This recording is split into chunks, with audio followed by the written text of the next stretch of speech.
Assalamu alaikum students. This is your mathematics instructor. Today we are going to start chapter number 1 first year mathematics. Chapter 1 का नाम है number system. हम number systems की बात करेंगे. Numbers क्या होते हैं? आम जुबान में हम आजकल कहते हैं 1 2 3 4 ये नंबर्स हैं. लेकिन क्या माजी में भी यही लिखे जाते थे 1 2 3 4? लाजमी नहीं है.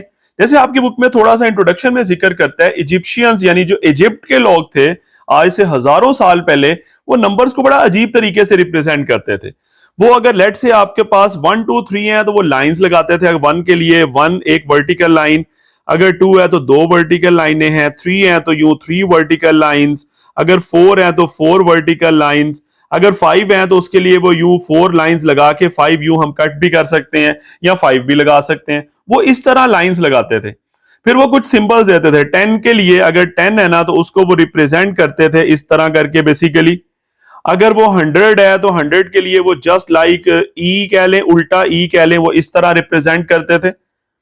अब जैसे आपकी बुक में एक एग्जांपल है कि एक नंबर है 324.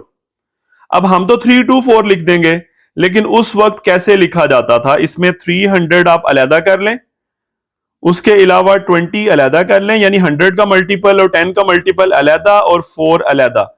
अब इनको देखें, 300 है तो ये 100 वाला सिंबल आप 3 दफा लिखें, 1 2 3. उसके बाद 20 है तो ये 10 वाला सिंबल 2 दफा आएगा, 1 और यूं 2 ऊपर नीचे लिख दें. और उस यहां आप सेपरेट भी लिख सकते हैं. बहरहाल वो पेयर्स की फॉर्म में लिखते थे. और उसके बाद ये 4 है, 4 लाइंस हैं, 2 लाइनें ऊपर लिख दें, 2 नीचे. तो ये जो आपका बेसिकली रिजल्ट बना, this is 324 according to Egyptians यानी इजिप्ट वालों के मुताबिक. ये एक माजी का एक तरीका मैंने बताया. आजकल हम सिंपल नंबर्स कहते हैं 0 1 2 3 वगैरह वगैरह. बहुत से नंबर्स होते हैं, हम सेट्स पढ़ते हैं, कोई नेचुरल नंबर, कोई होल नंबर. तो जरा क्विकली उन पे भी बात कर लेते हैं. सबसे पहले हमारे पास आते हैं नेचुरल नंबर्स. नेचुरल नंबर्स को नॉर्मली n से डिनोट किया जाता है. इसमें 1 2 3 4 5 एंड सो ऑन ये सिंपल नंबर्स होते हैं. इसी तरह होल नंबर्स हैं, इसको कैपिटल W से डिनोट किया जाता है. ये आप लोगों ने छोटी क्लासेस में 9 10 में पढ़े होंगे. इसमें 0 आ जाता है और बाकी सारे नेचुरल नंबर्स ही हैं, यानी 0 1 2 3 एंड सो ऑन. और तीसरे नंबर पे इंटीजर्स हैं जिसको कैपिटल Z से शो किया जाता है. इसमें पॉजिटिव नंबर्स भी आते हैं, नेगेटिव भी आते हैं, इंक्लूडिंग 0, यानी 0 plus minus 1 plus minus 2 plus minus 3 and so on. इसमें से अगर आप पॉजिटिव अलहदा कर लें, यानी आप 0 प्लस 1 2 3 ये सारे कर दें, यानी जो होल नंबर्स हैं ये पॉजिटिव इंटीजर्स भी कहलाएंगे.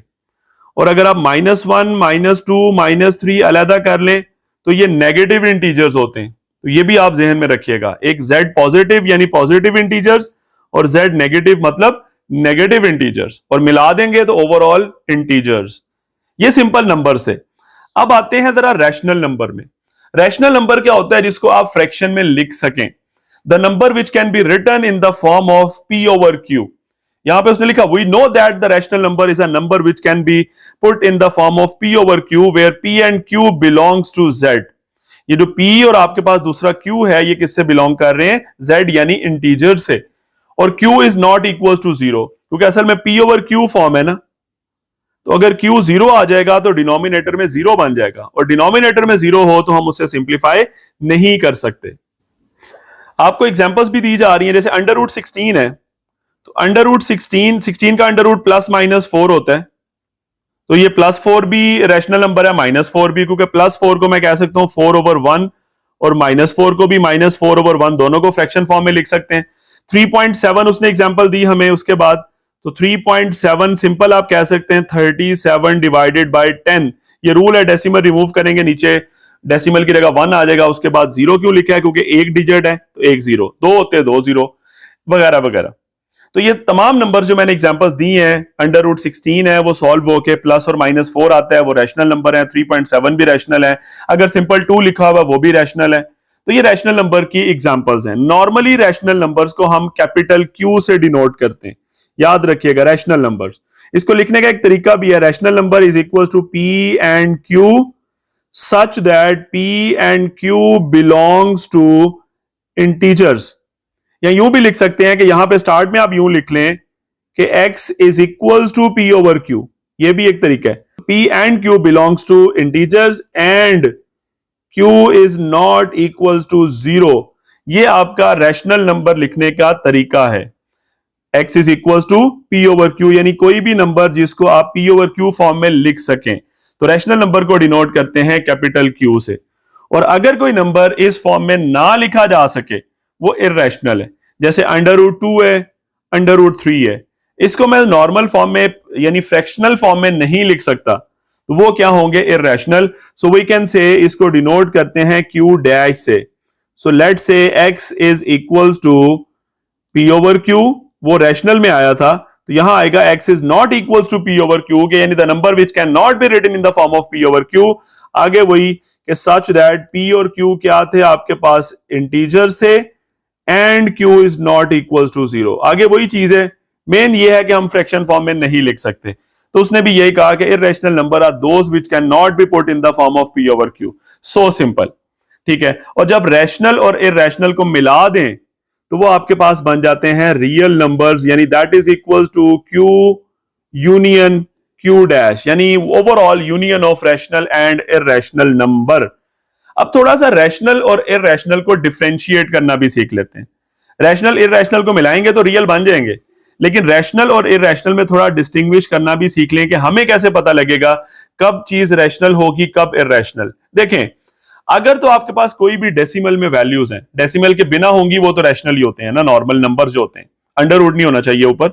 हाँ, एक चीज है कि अगर अंडर रूट आ रहा है और वो नंबर परफेक्ट स्क्वायर है, जैसे ऊपर अभी बात हुई अंडर रूट के अंदर 16 था तो 16 इज अ परफेक्ट स्क्वायर, तो वो आपके पास रैशनल आंसर आ रहा है। लेकिन अगर अंडर रूट के अंदर ऐसा नंबर आ गया जो परफेक्ट स्क्वायर नहीं है, जैसे 2 था आपके पास, ये 3 था, तो ये आपके पास रैशनल नहीं होगा ओवरऑल आंसर, क्योंकि ये अंडर रूट सिंप्लीफाई करेंगे लेकिन आपका आंसर वो फ्रैक्शन फॉर्म में नहीं लिखा जा सकेगा। सो बहरहाल इसी वजह से थोड़ा सा डिस्टिंग्विश करते हैं। सबसे पहले है टर्मिनेटिंग डेसिमल्स। अगर आपके पास डेसिमल के बाद डिजिट्स लिमिटेड हैं, जैसे कुछ एग्जांपल्स आपके सामने हैं, 202.04 डेसिमल के बाद 2 डिजिट हैं, यहां डेसिमल के बाद भी लिमिटेड डिजिट्स हैं, कंटिन्यू नहीं है। अगले नंबर में भी डेसिमल के बाद जो डिजिट्स हैं वो एंड हो जाते हैं। ये सारी टर्मिनेटिंग डेसिमल्स हैं। टर्मिनेटिंग का मतलब है आफ्टर डेसिमल जो लिमिटेड नंबर्स हैं एंड हो रहे हैं, तो ये तमाम नंबर्स को हम फ्रैक्शन फॉर्म में लिख सकते हैं। मैं आपको एक एग्जांपल भी दे देता हूं। लेट्स से हमारे पास एक नंबर है 4.75 है, ये टर्मिनेटिंग डेसिमल है। यू कैन रिटन एज 475 और नीचे आ जाएगा 100, क्योंकि डेसिमल की जगह नीचे 1 और आगे 2 डिजिट है 100, तो यूं मैंने फ्रैक्शन फॉर्म में लिख दिया, तो ये रैशनल है। तो उसने भी यही कहा कि since the terminating decimal can be converted into common fraction, आप उसे फ्रैक्शन में कन्वर्ट कर सकते हो, so every terminating is a rational. Similarly अगर रिकरिंग डेसिमल आ जाए, यानी आफ्टर डेसिमल डिजिट जो है वो रिपीट होते जा रहे हैं, जैसे लेट से आपके पास यूं लिखा हुआ है 4.1111 चलता जा रहा है, तो ये भी रैशनल है। अगर आपके पास यूं लिखा हुआ है 2.161616 चलता जा रहा है, तो इन चीजों को भी हम फ्रैक्शन फॉर्म में कन्वर्ट कर सकते हैं। अगर आप थोड़ा सा रिकॉल करें तो हम लोगों ने मैट्रिक में ये चीजें कन्वर्ट करना सीखी हुई हैं, मैं क्विकली इस पे बात कर सकता हूं। वहां पे लेट से ये 4.11 है ना, तो इसको हमने x के इक्वल सपोज किया था। वहां पे आपको इसको यू फॉर्म में लिखा था, 4.1 के बाद ना ऊपर ये बार लगी होती है, इसका मतलब है ये रिपीटेड फॉर्म में। तो जब इसे सॉल्व करना हो तो इसे x के इक्वल आप लेट करते हैं, तो उसके बाद आगे क्या बनता है, बेसिकली ये 4 को अलहदा कर लें, this is equal as 4 plus 0.1 बार। असल में 0.1 बार को आप लेट करते हैं, मैं लेट कर लेता हूं कि y इज इक्वल टू 0.1 बार, इसका मतलब है 0.1111 चलता जा रहा है। उसके बाद आप 10 से मल्टीप्लाई करते हैं, क्योंकि एक ही डिजिट रिपीट हो रहा है, so this is 10y is equal to, यहां क्या बनेगा, 10 से मल्टीप्लाई करोगे तो 1.1111 आ जाएगा, डेसिमल एक डिजिट आगे चला गया। इसमें से 1 अलहदा कर दें और बाकी 0.1111 रिपीटेड अलहदा कर दें। अब ये 0 पॉइंट जो रिपीट होता जा रहा है, ये वापस वही आ गया जो आपने y के इक्वल कहा था, इस चीज को 0.1 बार को, यानी ये 1 प्लस ये y वापस आ गया, दिस इज 10y, y इधर आके माइनस होगा, 9y इक्वल्स टू 1, तो यहां पे आ जाएगा y is equals to 1/9, y is equals to 1/9, और अब उसमें 4 ऐड कर देंगे तो आपके पास x की वैल्यू क्या आ जाएगी, 4 प्लस 1/9 इसको सिंप्लीफाई कर ले, 9 4 36 और आगे प्लस 137/9, यानी मैंने इसको फ्रैक्शन फॉर्म में लिख दिया। इसी तरह 2.1616 को भी आप कर सकते हैं, इसमें डिनोमिनेटर में 99 आएगा क्योंकि इसमें 2 डिजिट रिपीट हो रहे हैं, तो यहां पे 10y की बजाय आप 100y से मल्टीप्लाई करेंगे। बहरहाल ये मेथड हमने मैट्रिक में सीखा हुआ है, ठीक हो गया। तो ये क्विकली मैंने बताया कि रिपीटेड डेसिमल जो होते हैं, आफ्टर डेसिमल जो रिपीटेड डिजिट्स होते हैं, आप उसको बी फ्रैक्शन फॉर्म में कन्वर्ट कर सकते हैं। तो ये स्टेटमेंट जरा सुन लें, this is another type of rational numbers in general a recurring कह लें यानी रिपीटिंग या periodic decimal is the decimal in which one और मोर डिजिट्स रिपीटेड इनडेफिनेटली, यानी वो चलते रहते हैं, ठीक हो गया। फिर आगे वो कहता है रिकरिंग डेसिमल जो होते हैं can be converted into common fraction, so every recurring decimal is a rational number. चूंकि आप फ्रैक्शन में लिख रहे हो तो ये भी रैशनल नंबर की अलामत होगी। तो आसान अल्फाज में अगर डेसिमल के बाद लिमिटेड नंबर्स हो वो भी रैशनल नंबर होगा, और अगर डेसिमल के बाद रिपीटेड नंबर्स हो तो वो भी रैशनल होगा। लेकिन अगर डेसिमल के बाद डिजिट्स ना तो लिमिटेड हो और ना ही वो रिपीट हो रहे हो, मतलब नॉन टर्मिनेटिंग नॉन रिकरिंग, तो उसको आप फ्रैक्शन फॉर्म में नहीं कन्वर्ट कर सकते, तो वो इररेशनल नंबर होगा। जैसे एग्जांपल में 4.16289471, कोई ऑर्डर नहीं है, कोई पैटर्न नहीं है जो चल रहा है, तो ये इररेशनल नंबर है। तो कहता है non terminating non recurring decimal is a decimal which neither terminates nor it is recurring, ना तो वो एंड होता है और ना ही वो रिपीट हो रहे हैं। So it is not possible to convert such a decimal, ये डेसिमल है, into the common fraction.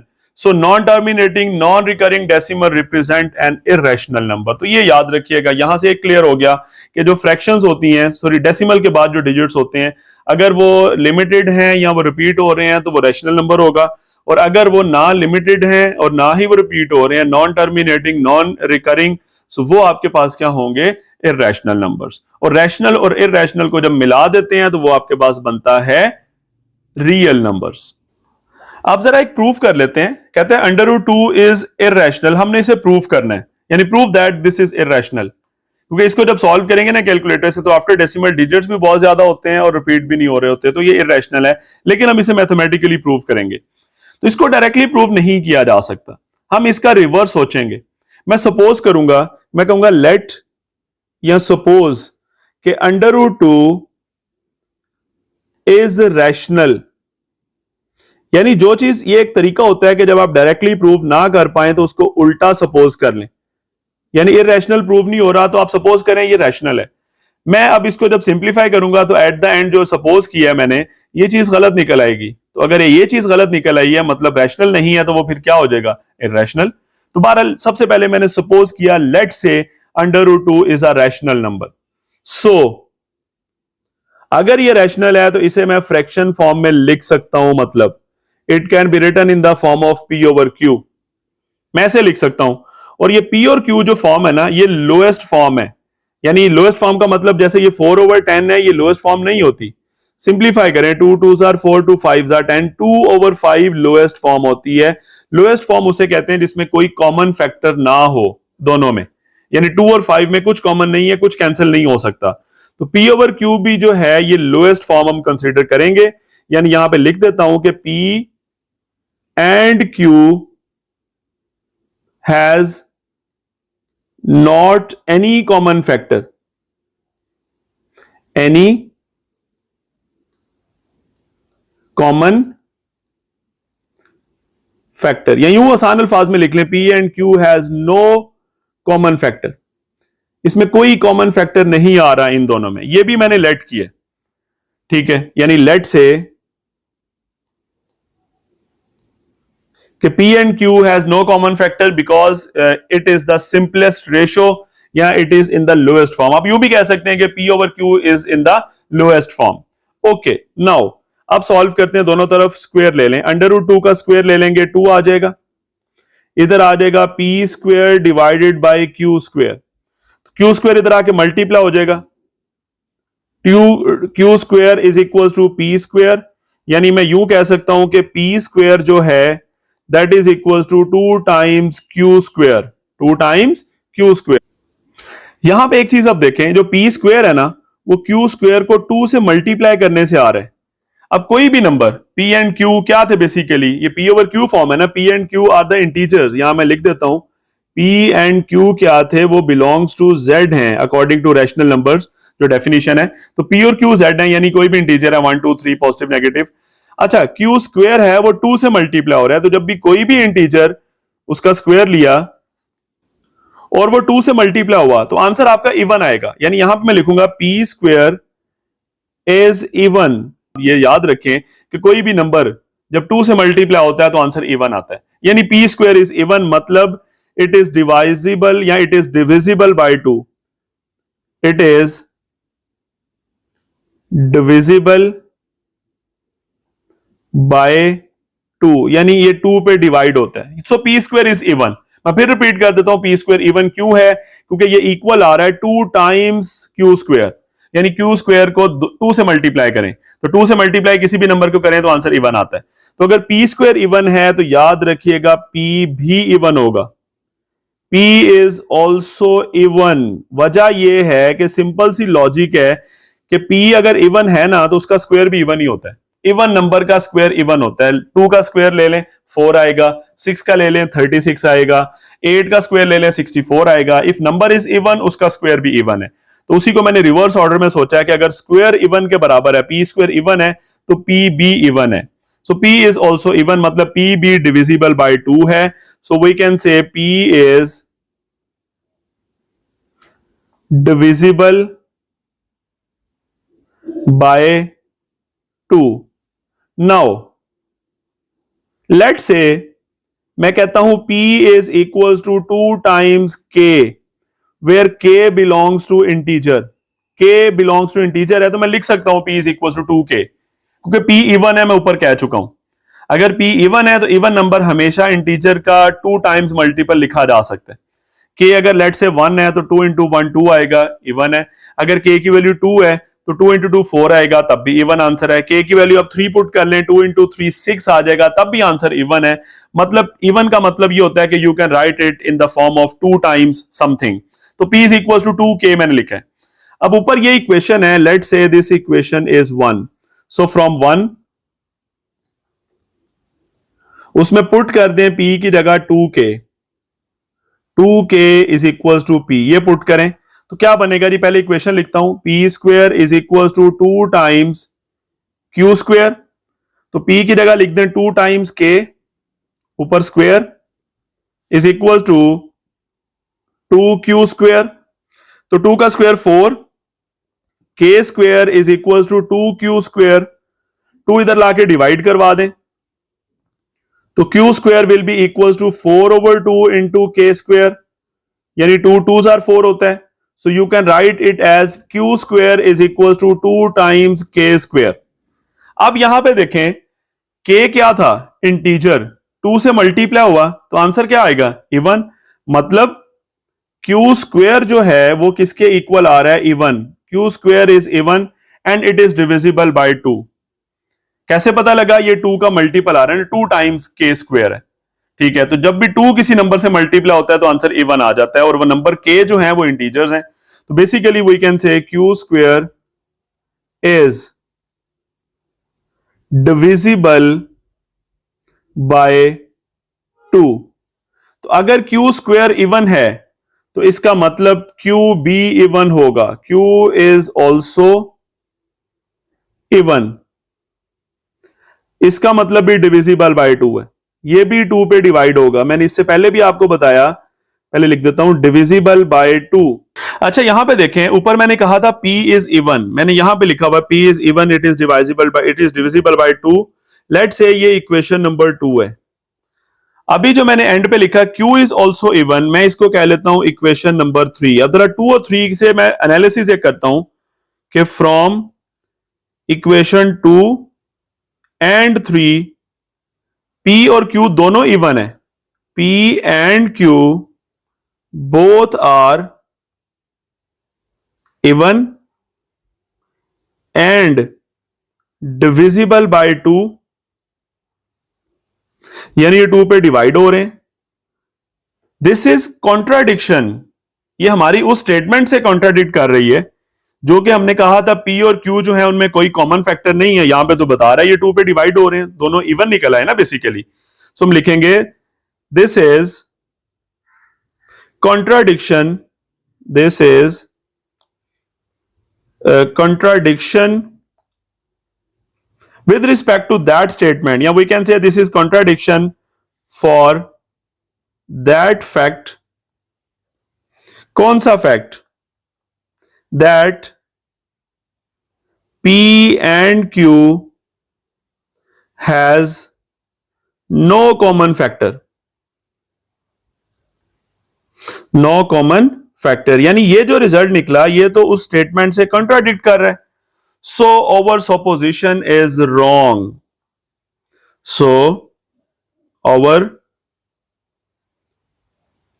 supposition is wrong.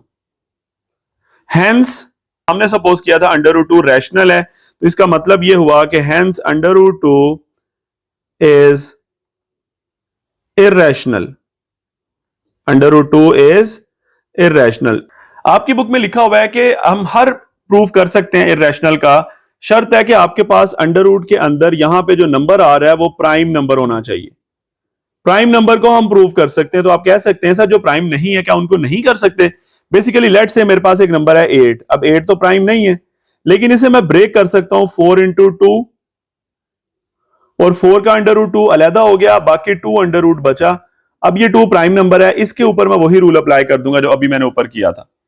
Let's say 3 का कोई मल्टीपल आ रहा है, आपके पास एक नंबर है 27, तो ये होता है 9 इंटू 3, 9 का अंडर रूट 3 बाहर आ जाएगा और बाकी अंडर रूट 3 आ जाएगा। तो यहां पे मैं इजीली इसको भी प्रूव कर पाऊंगा, इसी तरह जैसे ऊपर मैंने किया अंडर रूट 2 वाला। ठीक है, बिल्कुल उसी तरह, बस डिफरेंस थोड़ा सा ये आएगा कि अंडर रूट 2 के केस में हमारे पास यहां पे 2 आता है, जैसे हमने स्टार्ट में जब सॉल्व किया था यहां पे 2 आ रहा था, तो मैंने कहा कि इट इज डिविजिबल बाय 2। लेकिन अंडर रूट 3 के केस में यहां 3 आएगा तो हम लिखेंगे डिविजिबल बाय 3। तो फिर एक चीज डिविजिबल बाय 3 है तो दूसरी भी डिविजिबल बाय 3 आ जाएगी। ठीक है ना, तो आपके पास वही चीज आ जाएगी कि दोनों नंबर डिविजिबल बाय 3 हैं, तो कंट्राडिक्शन हो जाएगी आपकी स्टेटमेंट से। यहां पे डिविजिबल बाय 2 था, डिविजिबल बाय 2 में इवन लिखेंगे, 3 में इवन नहीं लिखेंगे। फिर आपको जो मैंने ब्रैकेट में लिखा है ना ये वाला, तो आपको लिखना होगा कि इट इज डिविजिबल बाय 3। इसी तरह एट द एंड जब P के बारे में आप ये लिख देंगे कि अगर P स्क्वायर डिविजिबल बाय 3 हो तो P भी डिविजिबल बाय 3 होगा, याद रखिएगा। जैसे एक नंबर 3 है वो 3 पे डिवाइड होता है तो उसका स्क्वायर ले लें, 9 है वो भी 3 पे डिवाइड होगा। अगर एक नंबर 9 है वो 3 पे डिवाइड होता है, उसका स्क्वायर 81 है वो भी 3 पे डिवाइड होगा, याद रखिएगा। इसी तरह अगर P आपका 3 पे डिवाइड होगा तो एट द एंड आपका वही रिजल्ट आ जाएगा, Q भी आपका 3 पे डिवाइड होगा। तो बात वही आ जाएगी, P एंड Q में 3 कॉमन फैक्टर आ जाएगा, which is contradiction to the fact जो आपने स्टार्ट में लिखा होगा P and Q has no common factor, so you can write it as P over Q, यानी जो अंडर रूट 3 था that is irrational, not a rational number. तो बहरहाल ये भी चीज मैंने आपको थोड़ा सा बता दी। और जनरली आपने जब भी आपके पास कोई नंबर ऐसा आ जाए जो प्राइम नहीं है तो आप उसे ब्रेक करें, पहले उसे ब्रेक करने के बाद एट द एंड आपके पास प्राइम नंबर कोई ना कोई बचेगा अंडर रूट के अंदर, तब आप यही रूल अप्लाई करके जो मैंने एग्जांपल आपको करवाई है आप इसको सॉल्व सिंप्लीफाई कर सकते हैं। नेक्स्ट हम एक कॉन्सेप्ट शेयर करेंगे बाइनरी ऑपरेशन का। देखिए बाइनरी का मतलब होता है 2। असल में 2 तरह के ऑपरेशन होते हैं, एक होता है यूनरी, एक होता है बाइनरी। यूनरी का मतलब क्या है? यूनरी ऑपरेशन का मतलब है ऐसा ऑपरेशन जो एक नंबर के ऊपर अप्लाई हो। जैसे आपके पास एक नंबर है लेट्स से 3 है, उसके ऊपर अंडर रूट आ जाए तो एक ही नंबर के ऊपर स्क्वायर रूट आ रहा है। आपके पास एक 3 है उसके ऊपर क्यूब रूट आ गया तो ये आपके पास यूनरी ऑपरेशन है, मतलब एक ही नंबर के ऊपर ऑपरेशन है। लेकिन बाइनरी होता है 2 नंबर्स के दरमियान। लेट्स से एक नंबर 2 है उसमें ऐड हो रहा है दूसरा नंबर 2, तो ये बाइनरी ऑपरेशन है। ये बेसिक डिफरेंस मैंने बताया है, it is the basically operation जो कि 2 नंबर्स के ऊपर होता है, और अगर एक के ऊपर ही हो रहा है तो वो यूनरी है। बहरहाल अब जो डेफिनेशन आपकी बुक में लिखी हुई है ना, बच्चे यहां पे हो जाते हैं कंफ्यूज। मैं आसान अल्फाज में बात करूंगा, इसमें जो पहली लिखी है वो चैप्टर 2 में जाके डिटेल में आएगी। बाइनरी ऑपरेशन में be defined as a function of A cross A into A. मैं आसान अल्फाज में बात करता हूं, लेट्स से मेरे पास एक सेट है ए, मैं कहता हूं उसमें नंबर आ रहे हैं 0 एंड 1। ठीक है, आप ए क्रॉस ए अगर निकालें, लेट्स से ए क्रॉस ए क्या होगा, आपने ए क्रॉस ए मैट्रिक में पढ़ा होगा कि आपने पहले ए लिखना है 0 1 फिर क्रॉस, दोबारा ए लिखना है 0 1। आगे आपने वो पेयर्स की फॉर्म में लिखना होता है जिसे ऑर्डर्ड पेयर्स कहते हैं। पहले 0 के साथ 0 आएगा, फिर 0 के साथ 1 की बारी। अब 1 की बारी स्टार्ट हो जाएगी 1 के साथ 0 और 1 के साथ 1। अब यहां पे जितने भी ऑर्डर्ड पेयर्स है ना, इनको आपस में जब आप ऑपरेट करेंगे तो वो बाइनरी ऑपरेशन होगा और उसका हम कंपैरिजन करेंगे ए के साथ। इसलिए उसने कहा कि it is the function of A cross A into A. अब लेट से आप कोई सा पेयर उठाएं, मैं कहता हूं 0 प्लस 0, आंसर 0 आएगा। मैं दूसरे पेयर में कहूं 0 प्लस 1, आंसर 1 आएगा।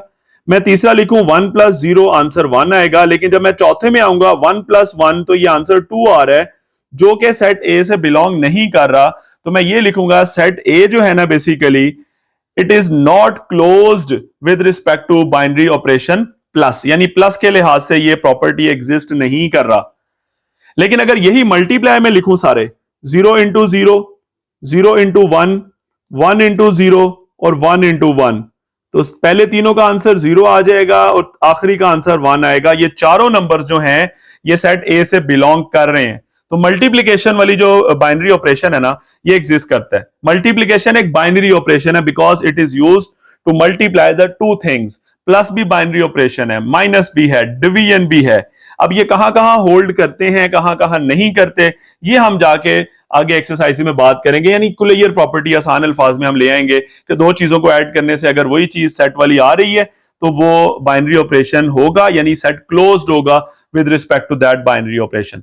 लेकिन आसान, बजाय कि हम ए क्रॉस ए निकालें, हम डायरेक्टली कर लेंगे कि सेट ए जो आपको नजर आ रहा है उसी के एलिमेंट्स को आपस में ही ऐड करके चेक कर लें। ठीक है, बजाय कि ये ऑर्डर्ड पेयर्स हम लिखें। ये चैप्टर 2 में जाके कहानी सुनाएंगे, तब डिस्कस करेंगे। फिलहाल आप डायरेक्टली कर सकते हैं कि आप सिंपल ए के कोई भी दो एलिमेंट्स ले लें आपस में। आप वही चीज वही है, एट द एंड चीज वही है। आप बेशक 0 में 1 ऐड कर लो, या 0 में 0 कर लो, 1 में 1 कर लो, या 1 में 0 कर लो, जो भी पॉसिबिलिटी बनती है। आप इसे यूं भी लिख के देख सकते हैं कि ये 0 1 है ना, यहां भी 0 1 लिखें और यूं कॉलम्स बना लें। यहां लेट से प्लस के हिसाब से करेंगे तो 0 प्लस 0 0, ये 1 है प्लस 0 1। अब ये 0 है, इधर नीचे 1 है, तो इनका ऐड करेंगे 1, और अब ये 1 और 1 ऐड होके यहां पे क्या बन जाएगा 2। तो यहां पे कॉन्ट्राडिक्शन आ जाएगी, 2 बिलोंग नहीं करता ए के साथ। बात वही है, चाहे आप क्रॉस प्रोडक्ट लेके लिख लें, चाहे आप यूं सिंपल फॉर्म में कोई भी दो एलिमेंट्स आपस में ऐड कर लें या मल्टीप्लाई कर लें, तो ये बाइनरी ऑपरेशन होगा।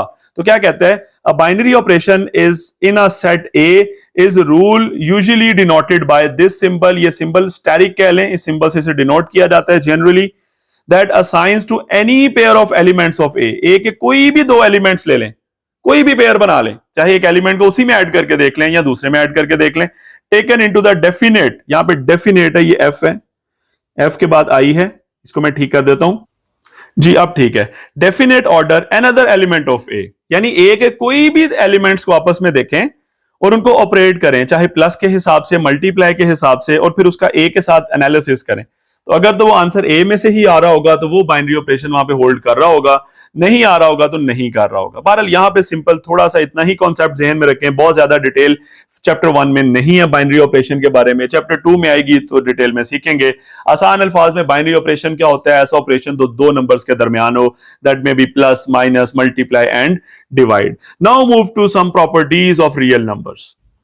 हाँ, उससे पहले एक याद रखिएगा, प्लस और मल्टीप्लीकेशन बड़े कॉमन दो बाइनरी ऑपरेशंस हैं जो अक्सर रियल नंबर्स में होल्ड कर भी जाते हैं, कभी नहीं भी करेंगे। तो ये दो चीजें हम लास्ट में डिस्कस करेंगे। इसी तरह सेट्स के अंदर यूनियन और इंटरसेक्शन वाले होते हैं with respect to the universal set. ठीक हो गया, तो वो भी हम अगले चैप्टर्स में बात करेंगे। तो अब बात करते हैं प्रॉपर्टीज ऑफ रियल नंबर्स की। ये सारी प्रॉपर्टीज आप लोगों ने मैट्रिक लेवल में पढ़ी हुई हैं ऑलमोस्ट। रियल नंबर्स की प्रॉपर्टीज तीन तरह से होती है, एडिशन और मल्टीप्लीकेशन के हिसाब से, इक्वालिटी के हिसाब से और इनइक्वालिटीज के हिसाब से। तो सबसे पहले हम बात करेंगे एडिशन एंड मल्टीप्लीकेशन के अकॉर्डिंग। सबसे पहले कुलैयर प्रॉपर्टी है जी आपके पास, अगर आपके पास कोई से दो फॉर ऑल, इसे क्या बोलते हैं, for all a b belongs to R. अगर दो नंबर्स हैं, उनका रियल नंबर से ताल्लुक है, तो उनका सम ले लेंगे, वो भी रियल नंबर ही होगा। अगर उन्हीं दोनों का मल्टीप्लीकेशन ले लेंगे तो वो भी रियल नंबर होगा। So this is the closure property with respect to addition and this is the closure property with respect to multiplication. Next one आपके पास है कॉम्यूटेटिव प्रॉपर्टी। कॉम्यूटेटिव में क्या होता है कि अगर आपके पास for all A and B दो आपके पास नंबर्स हैं जो कि रियल नंबर से बिलोंग करते हैं, तो उनका सम ले लें, चाहे ए प्लस बी कर लें चाहे बी प्लस ए कर लें, डजेंट मैटर। यानी आप 4 + 5 लिख लें या 5 + 4 लिख लें, आंसर 9 ही आएगा। तो this is the commutative property with respect to addition. And same for the multiplication, कि आप ए को बी से मल्टीप्लाई कर दें या बी को ए से मल्टीप्लाई कर दें, कोई फर्क नहीं पड़ता। सो this is the commutative property. Similarly next one is the associative property. ये 3 नंबर्स के बारे में होती है कि अगर आपके पास बेशक ए बी सी है, आप पहले बी और सी को ऐड करें, उसमें बाद में ए ऐड कर लें, या पहले ए और बी को ऐड करें और फिर उसमें सी ऐड कर लें, your answer will be same. यानी 2 + 3 + 4, या आप पहले 2 और 3 को ऐड कर लें बाद में 4 ऐड कर लें, रिजल्ट सेम आएगा। ये 7 होगा, 7 + 2 9, और ये 5 होगा, 5 + 4 भी 9। तो सिमिलरली फॉर मल्टीप्लीकेशन भी ऐसा ही है कि दो नंबर्स को मल्टीप्लाई करके बाद में तीसरा नंबर मल्टीप्लाई करें, या पहले दो को मल्टीप्लाई करके बाद में तीसरा वाला मल्टीप्लाई करें, इससे फर्क नहीं पड़ेगा। ठीक है, यानी पहले बेशक आप ए के साथ बी सी लिखा हुआ है, पहले बी सी लिखें, उसे मल्टीप्लाई करें बाद में ए कर दें, या पहले ए और बी को मल्टीप्लाई करके बाद में सी के साथ कर दें, रिजल्ट विल बी सेम। सो ये जो है ये एसोसिएटिव प्रॉपर्टी ऊपर वाली विद रिस्पेक्ट टू एडिशन है, और ये विद रिस्पेक्ट टू मल्टीप्लीकेशन है नीचे वाली। Next one is the additive identity. यानी एडिटिव आइडेंटिटी क्या होती है? जीरो। असल में जीरो को किसी भी नंबर जब ऐड कर दिया जाए तो रिजल्ट में फर्क नहीं आता। तो हम कहते हैं for all A belongs to R, ये जो साइन है इसका मतलब है there exist an element zero. Zero भी रियल नंबर है, तो जब आप ए में जीरो ऐड करें या जीरो में ए को ऐड करें तो आपका आंसर ए ही रहेगा। So zero is called the additive identity, क्योंकि इसको ऐड करने से फर्क नहीं पड़ा। Next one is additive inverse. Additive inverse क्या होता है कि अगर आपके पास एक नंबर लेट से 4 है, मैं कहूं इसमें क्या ऐड करूं कि आंसर आ जाए 0, तो आप लिखेंगे सर -4। अगर एक नंबर -4 है, क्या इसमें ऐड करूं कि आंसर आ जाए 0, तो आप कहेंगे सर +4। तो ये दो ऑपोजिट साइन वाली टर्म्स होती हैं, they are called the additive inverse. तो for all A belongs to R there exist an element -a जिसका ताल्लुक भी रियल नंबर से है, तो आप बेशक a में ऐड कर दें -a या -a में ऐड कर दें a, आपका आंसर 0 ही निकलेगा। तो एडिटिव इनवर्स में रिजल्ट क्या आता है? 0। तो a और -a एक दूसरे के एडिटिव इनवर्स कहलाएंगे। Next one is the multiplicative identity. जैसे एडिटिव आइडेंटिटी में था 0 ऐड होने से फर्क नहीं पड़ा, तो मल्टीप्लिकेटिव आइडेंटिटी में 1 मल्टीप्लाई होने से फर्क नहीं पड़ता। 1 को मल्टीप्लाई करें किसी भी नंबर से कोई फर्क नहीं आएगा। So for all real numbers a belongs to r, there exist the number 1 which is also belongs to r, मतलब real number. So such that a multiply by 1 is equal to 1 multiply by a कर लो, answer a ही रहेगा। So 1 is the multiplicative identity, क्योंकि ये एक ऐसा number है जिसको मल्टीप्लाई करने से रिजल्ट में कोई चेंज नहीं आता। Next one is the multiplicative inverse. Multiplicative inverse क्या होता है कि ऐसे दो नंबर जिसको मल्टीप्लाई करने से आंसर 1 आ जाए। जैसे एडिटिव इनवर्स में ऐड करने से आंसर 0 आता है, मल्टीप्लिकेटिव इनवर्स में मल्टीप्लाई करने से आंसर 1 आता है। जैसे a और 1/a है, एक दूसरे के ऑपोजिट है, कट के 1 आ जाएगा। 1/a और a है, ये भी कट के 1 आएगा, रिजल्ट 1 ही आएगा। So a and 1/a are the multiplicative inverse of each other, लेकिन शर्त है a 0 नहीं होना चाहिए, क्योंकि अगर 0 है तो उसका मल्टीप्लिकेटिव इनवर्स आपके मुताबिक 1/0 होगा, लेकिन ये पॉसिबल नहीं है सॉल्व करना। डिनोमिनेटर में अगर 0 आ जाए तो इसका मतलब है 0 का मल्टीप्लिकेटिव इनवर्स एग्जिस्ट नहीं करता। So a is not equal to 0 belongs to r, यानी अदर देन 0 अगर a है, रियल नंबर कोई भी ले लें, तो there exist the number 1/a which is also belongs to r, such that a into 1/a, आप इसे यूं भी लिख सकते हैं a multiply by a inverse is equals to a inverse multiply by a is equals to 1। अब a inverse का मतलब क्या है? a की पावर -1। जैसे ये 4 है ना, तो साथ 1/4 है, तो आंसर 1 नहीं आना है, तो इसे मैं यूं लिख सकता हूं 4 multiply by 4 raised to power -1, तो रिजल्ट विल बी 1। अब यूं भी कह सकते हैं ये 4 की पावर 1 है, वो -1 है, ऐड होंगी 4 की पावर 0 आ जाएगी। 4 की पावर 0 का मतलब 1 है, किसी भी चीज की पावर 0 1 है। तो आसान अल्फाज में ऐसे दो नंबर जिनको मल्टीप्लाई करने से आंसर 1 आ जाए, they are called the multiplicative inverse of each other. So simple. Next one is the distributive property. Distributive क्या होती है? लेट से आपके पास दो नंबर्स ऐड हो रहे हैं, बी और सी, और ए उनके साथ मल्टीप्लाई हो रहा है, तो पहले ए पहले के साथ मल्टीप्लाई होगा, फिर ए दूसरे के साथ भी होगा। सेम अगर कोई नंबर बाद में लिखा हुआ है तो करना वही काम है, पहला नंबर ए जो है वो भी सी से मल्टीप्लाई होगा, बाद वाला बी भी सी से मल्टीप्लाई होगा, ये डिस्ट्रीब्यूटिव है। ऊपर वाला लेफ्ट डिस्ट्रीब्यूटिव कहलाएगा, क्योंकि उसमें ए जो है वो लेफ्ट साइड पे आ रहा है, नीचे वाली राइट डिस्ट्रीब्यूटिव कहलाएगी क्योंकि उसमें जो नंबर मल्टीप्लाई हो रहा है वो राइट साइड पे आ रहा है। ये भी डिफरेंस याद रखिएगा। ये जो मैंने दोनों बताई है ये distributive property with respect to addition है, या डिस्ट्रीब्यूटिव प्रॉपर्टी ओवर एडिशन। ये डिस्ट्रीब्यूटिव प्रॉपर्टी ओवर सब्ट्रैक्शन है। करना वही काम है, a into B minus c है तो पहले ए बी से मल्टीप्लाई होगा, माइनस आएगा, फिर ए सी से मल्टीप्लाई होगा। ये आपके सामने है left distributive property over subtraction, और नीचे वाली राइट डिस्ट्रीब्यूटिव प्रॉपर्टी है ओवर सब्ट्रैक्शन। So simple. अब आगे मूव करते हैं, रियल नंबर की कुछ प्रॉपर्टीज इक्वालिटी के हिसाब से सीखते हैं। अभी हमने जो बात की थी एडिशन और मल्टीप्लिकेशन में देखी है, अब इक्वल साइन के हिसाब से बात करेंगे। सो देखते हैं सबसे पहले कौन सी है। सबसे पहले है रिफ्लेक्सिव प्रॉपर्टी। रिफ्लेक्सिव बड़ी आसान है यार, सिंपल, हर चीज अपने बराबर होती है। For all A belongs to R, A is equal to A. अगर एक नंबर 4 है ना तो 4 के इक्वल होगा, जारी सी बात है। 3 है तो वो 3 के इक्वल होगा। Simple, so simple, reflexive property. Next one is symmetric property. Symmetric क्या होता है? अगर एक चीज दूसरे का बराबर है तो दूसरी पहले के बराबर होगी। If A is equal to B then B is equal to A. तो आसान अल्फाज में हम यूं कह सकते हैं कि अगर एक नंबर दूसरे के बराबर है तो दूसरा भी पहले के बराबर होगा। लेट्स से एक इंसान है, लेट्स से उमर है, उसकी एज 15 ईयर्स है जो कि अली के बराबर है, तो लाजमी बात है अली की एज भी 15 ईयर्स होगी जो कि उमर के बराबर होगी। मतलब एक चीज दूसरे के बराबर है, दूसरी पहले के बराबर है। So simple, this is symmetric property. Next one is transitive property. Transitive ये होती है कि अगर एक चीज दूसरे के इक्वल है, दूसरी तीसरे के इक्वल है, तो लाजमी बात है पहली भी तीसरे के इक्वल होगी। सिंपल सी बात है। If A is equal to B and B is equal to C then we can say A is equal to C, के पहला और आखिरी नंबर भी आपस में क्या होंगे? बराबर होंगे। कि लेट से, अब मैं 3 कह देता हूं, एक नाम मैं यूज कर लेता हूं, लेट से उमर, लेट कहता हूं अली, और एक नाम मैं कहता हूं हसन। मैं कहता हूं उमर की जो एज है ना वो लेट से मैंने सोची हुई है 14 ईयर्स है। मैं कहता हूं उमर की एज अली के बराबर है और अली की एज हसन के बराबर है, तो इसका मतलब अली की एज भी 14 होगी, हसन की एज भी 14 होगी। तो इसका मतलब है उमर और हसन की एज भी फिर क्या हुई? 14, मतलब वो भी इक्वल हुई। तो आसान अल्फाज में अगर एक चीज, पहला नंबर दूसरे के बराबर है, दूसरा तीसरे के बराबर है, तो पहला भी तीसरे के बराबर होता है। आप इजी फॉर्म में रखें, this is transitive property. Next one is additive property, कि अगर दो चीजें आपस में इक्वल हैं तो आप दोनों तरफ कुछ ऐड कर दें, रिजल्ट में फर्क नहीं आएगा। आपके पास एक नंबर 4 है, वो 4 के ही इक्वल है, आप इधर भी 7 ऐड कर दें, आप इधर भी 7 ऐड कर दें, आंसर दोनों तरफ सेम रहेगा, 11 ही रहेगा दोनों तरफ, मतलब साइन दोनों साइड्स इक्वल ही आएंगी। तो इक्वालिटी में कोई फर्क नहीं पड़ता अगर आप दोनों तरफ कोई सेम चीज ऐड करें। So for all a b c belongs to R, अगर ए बी के इक्वल है तो आपने ए में भी सी ऐड किया, बी में भी सी ऐड किया, शर्त है दोनों में सेम नंबर ऐड करना है, तो रिजल्ट में फर्क नहीं आएगा, वो भी आपस में क्या होंगे? इक्वल होंगे। This is additive property. Next one, multiplication में भी ऐसा ही है कि अगर एक नंबर 4 के इक्वल है, 4 और 4 आपस में बराबर है, दोनों तरफ आप 2 मल्टीप्लाई कर दें तो आपका जो रिजल्ट आएगा वो भी आपस में बराबर होंगे।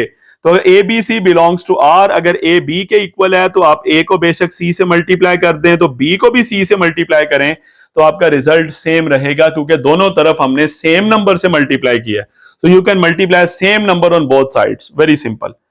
अब इनके उलट बात कर लेते हैं, कैंसिलेशन प्रॉपर्टी।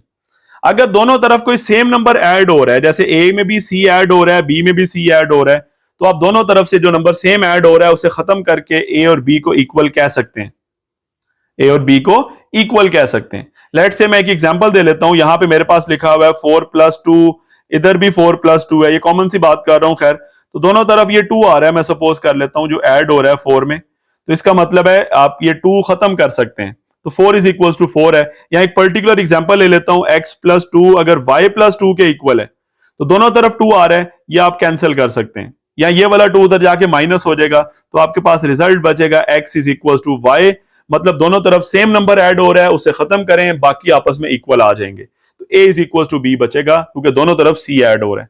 सेम अगर दोनों तरफ c मल्टीप्लाई हो रहा है, उसे भी कैंसिल करके a is equal to b कह सकते हैं।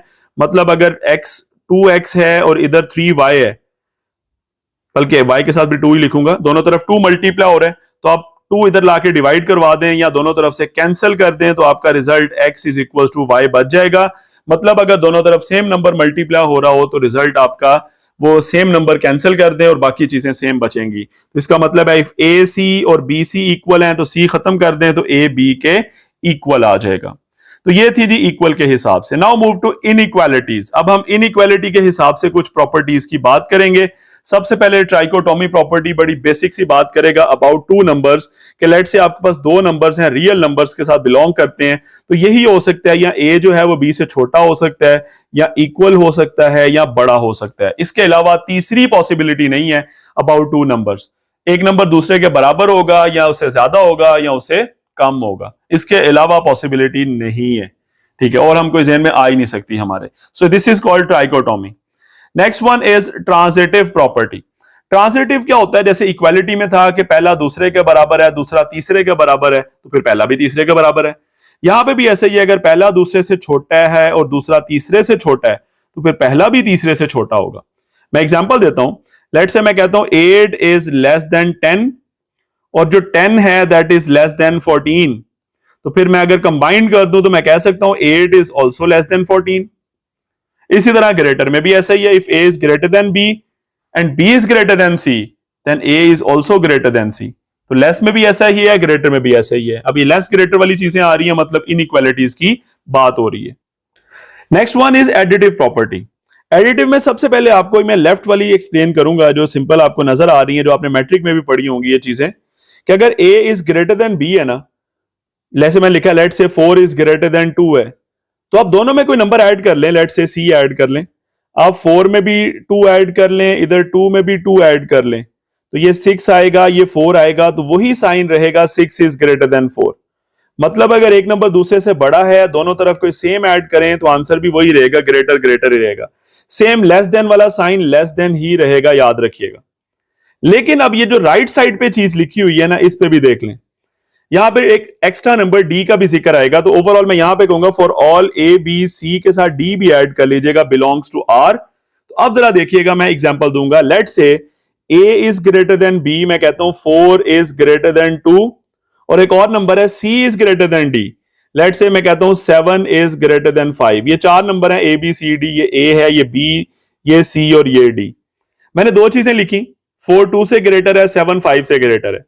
अगर मैं पहले वाला पहले में ऐड कर दूं, 4 + 7 कर दूं, और दूसरे वाला दूसरे में ऐड कर दूं, 2 + 5 कर दूं, तो 4 + 7 11 है, ये 7 है, तो आंसर ग्रेटर का ही आएगा जो इन दोनों के दरमियान था।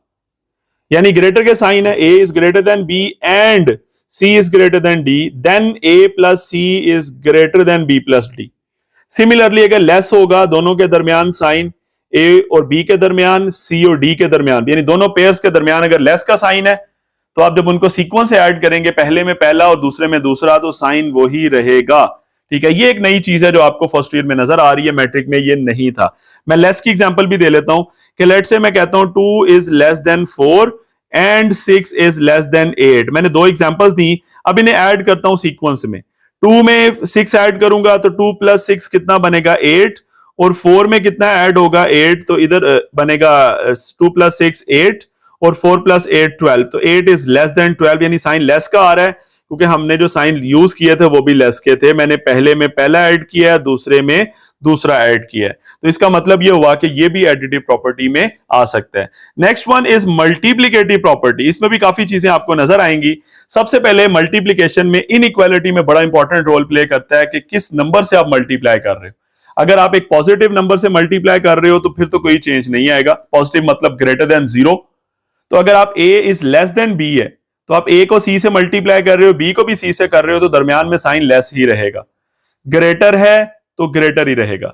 आप a c लिख लें या c a लिख लें, इससे फर्क नहीं पड़ेगा। आप b c या c b लिख लें, इससे फर्क नहीं पड़ेगा। तो ये पहली सेम है, ये दोनों चीजें सेम है ऑलमोस्ट, ये दोनों भी सेम है। अगर हम नीचे आते हैं, c is less than 0, C is less than 0, अगर C नेगेटिव है तो अब कहानी उलट जाती है। If A is less than B, तो आप A को भी C से मल्टीप्लाई करते हो, B को भी C से करते हो, और C एक नेगेटिव नंबर है, तो आपका रिजल्ट जो है वो रिवर्स हो जाएगा। जो ग्रेटर का साइन है वो लेस में कन्वर्ट हो जाएगा, और लेस का साइन ग्रेटर में। यहां लेस का था ग्रेटर में हो गया, यहां ग्रेटर है वो लेस में हो जाएगा। एक एग्जाम्पल मैं दे लेता हूं। लेट से मैं कहता हूं 4 इज लेस देन 6, दोनों तरफ -2 मल्टीप्लाई कर दे। ये 4 के साथ -2 मल्टीप्लाई करेंगे, -8 आएगा। 6 के साथ -2 करेंगे, -12 आएगा। अब कौन सा नंबर बड़ा है? -8 बड़ा है, तो साइन आपका चेंज हो गया। तो मतलब जब दोनों तरफ नेगेटिव नंबर मल्टीप्लाई होता है तो रिजल्ट में लेस ग्रेटर चला जाता है और ग्रेटर किस में चला जाता है, लेस में चला जाता है। ये चीज याद रखिएगा। इसके बारे में एक और चीज याद रख लीजिएगा मल्टीप्लिकेटिव प्रॉपर्टी में कि for all a b c d belongs to R, और ये तमाम अगर पॉजिटिव हैं तो फिर देखिएगा मैं एक एग्जांपल देता हूं। Let's say 4 is greater than 2 and 6 is greater than 4। अगर ग्रेटर वाली एग्जांपल है यानी a is greater than b and c is greater than d, then अब मल्टीप्लाई करें पहले को पहले के साथ। 6 इंटू 4 कितना हो जाएगा 24, और दूसरे को दूसरे के साथ करेंगे 2 4 8 आ जाएगा। तो 24 भी ग्रेटर होगा 8 से, मतलब साइन ग्रेटर ही रहेगा। ये आपके सामने है कि a को c से मल्टीप्लाई कर दें और b को d से कर दें, साइन ग्रेटर ही रहेगा। और इसी तरह लेस है तो लेस ही रहेगा। लेट से मैं कहता हूं 2 is less than 4 and 7 is less than 10। अब मल्टीप्लाई करते हैं पहले को पहले से। 2 7s आर 14 और 4 10s आर 40, 14 लेस देन 40 है। तो अगर a is less than b है और c is less than d है तो a को c से मल्टीप्लाई करें, वो लेस होगा b को d से मल्टीप्लाई करने से। ये आपके सामने, तो ये भी मल्टीप्लिकेटिव प्रॉपर्टी में आता है। So this is totally about the introduction about exercise 1.1. अब स्टार्ट करते हैं exercise 1.1 क्वेश्चन नंबर 1 को। क्वेश्चन नंबर 1 की बात करते हैं। क्वेश्चन 1 में है which of the following sets have Collier property with respect to addition and multiplication। यानी आपके पास यहाँ पे 4 डिफरेंट पार्ट्स हैं, आपने बताना है कि उसमें से कहां ये प्रॉपर्टीज एग्जिस्ट करती हैं Collier property with respect to addition and multiplication। Let's say सबसे पहले हम पार्ट नंबर फर्स्ट की बात करेंगे। लेट्स से मैं इसी पार्ट को नाम दे लेता हूं सेट ए का, ठीक है, जो मर्जी आप नाम दे सकते हैं। मैंने इसको सेट ए कह दिया। सेट ए में सिर्फ 0 आ रहा है, आप 0 को ज्यादा से ज्यादा 0 में ही ऐड कर सकते हैं, तो आपका रिजल्ट 0 ही आएगा। तो जो रिजल्ट आ रहा है दैट इज बिलोंग्स टू ए। यहां मैं लिख सकता हूं कि दिस 0 बिलोंग्स टू ए। यहां बेशक यूं आप लिख लें बिलोंग्स टू ए, यानी जो रिजल्ट है वो ए से बिलोंग कर रहा है। सिमिलरली अगर आप मल्टीप्लिकेशन की बात करें तो यहां पे 0 लिखें, यहां भी 0 लिखें। If we multiply these two zeros तो रिजल्ट विल बी 0। ये रिजल्ट भी ए से बिलोंग कर रहा है। इसके अलावा और कोई एडिशन आप नहीं कर सकते क्योंकि ए में सिर्फ और सिर्फ 0 ही था। तो इसका मतलब यह हुआ कि we can say A is closed with respect to addition and multiplication. So set A has Collier property भी आप लिख सकते हैं। Set A has Collier property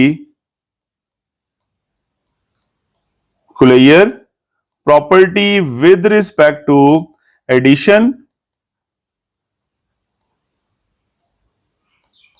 and multiplication।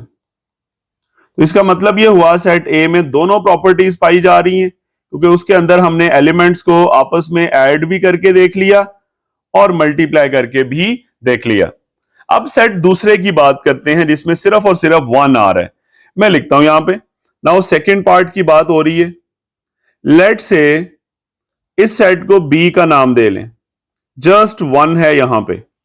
अगर हम प्लस करके देखें और इसी तरह मल्टीप्लाई करके भी देखेंगे तो मैं 1 में 1 प्लस कर सकता हूं तो रिजल्ट आपके पास 2 आ जाएगा।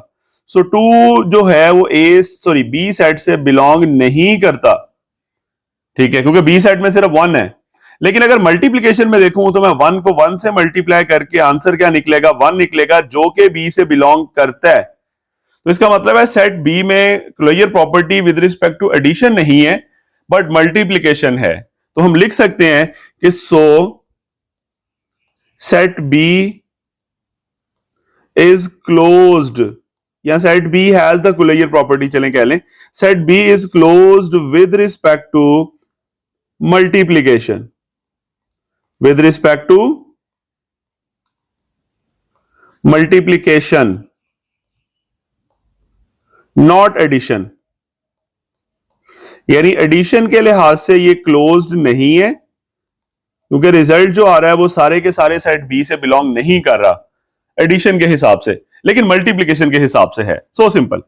Now move to third part. Third part में क्या है, आपके पास 0 एंड -1 है।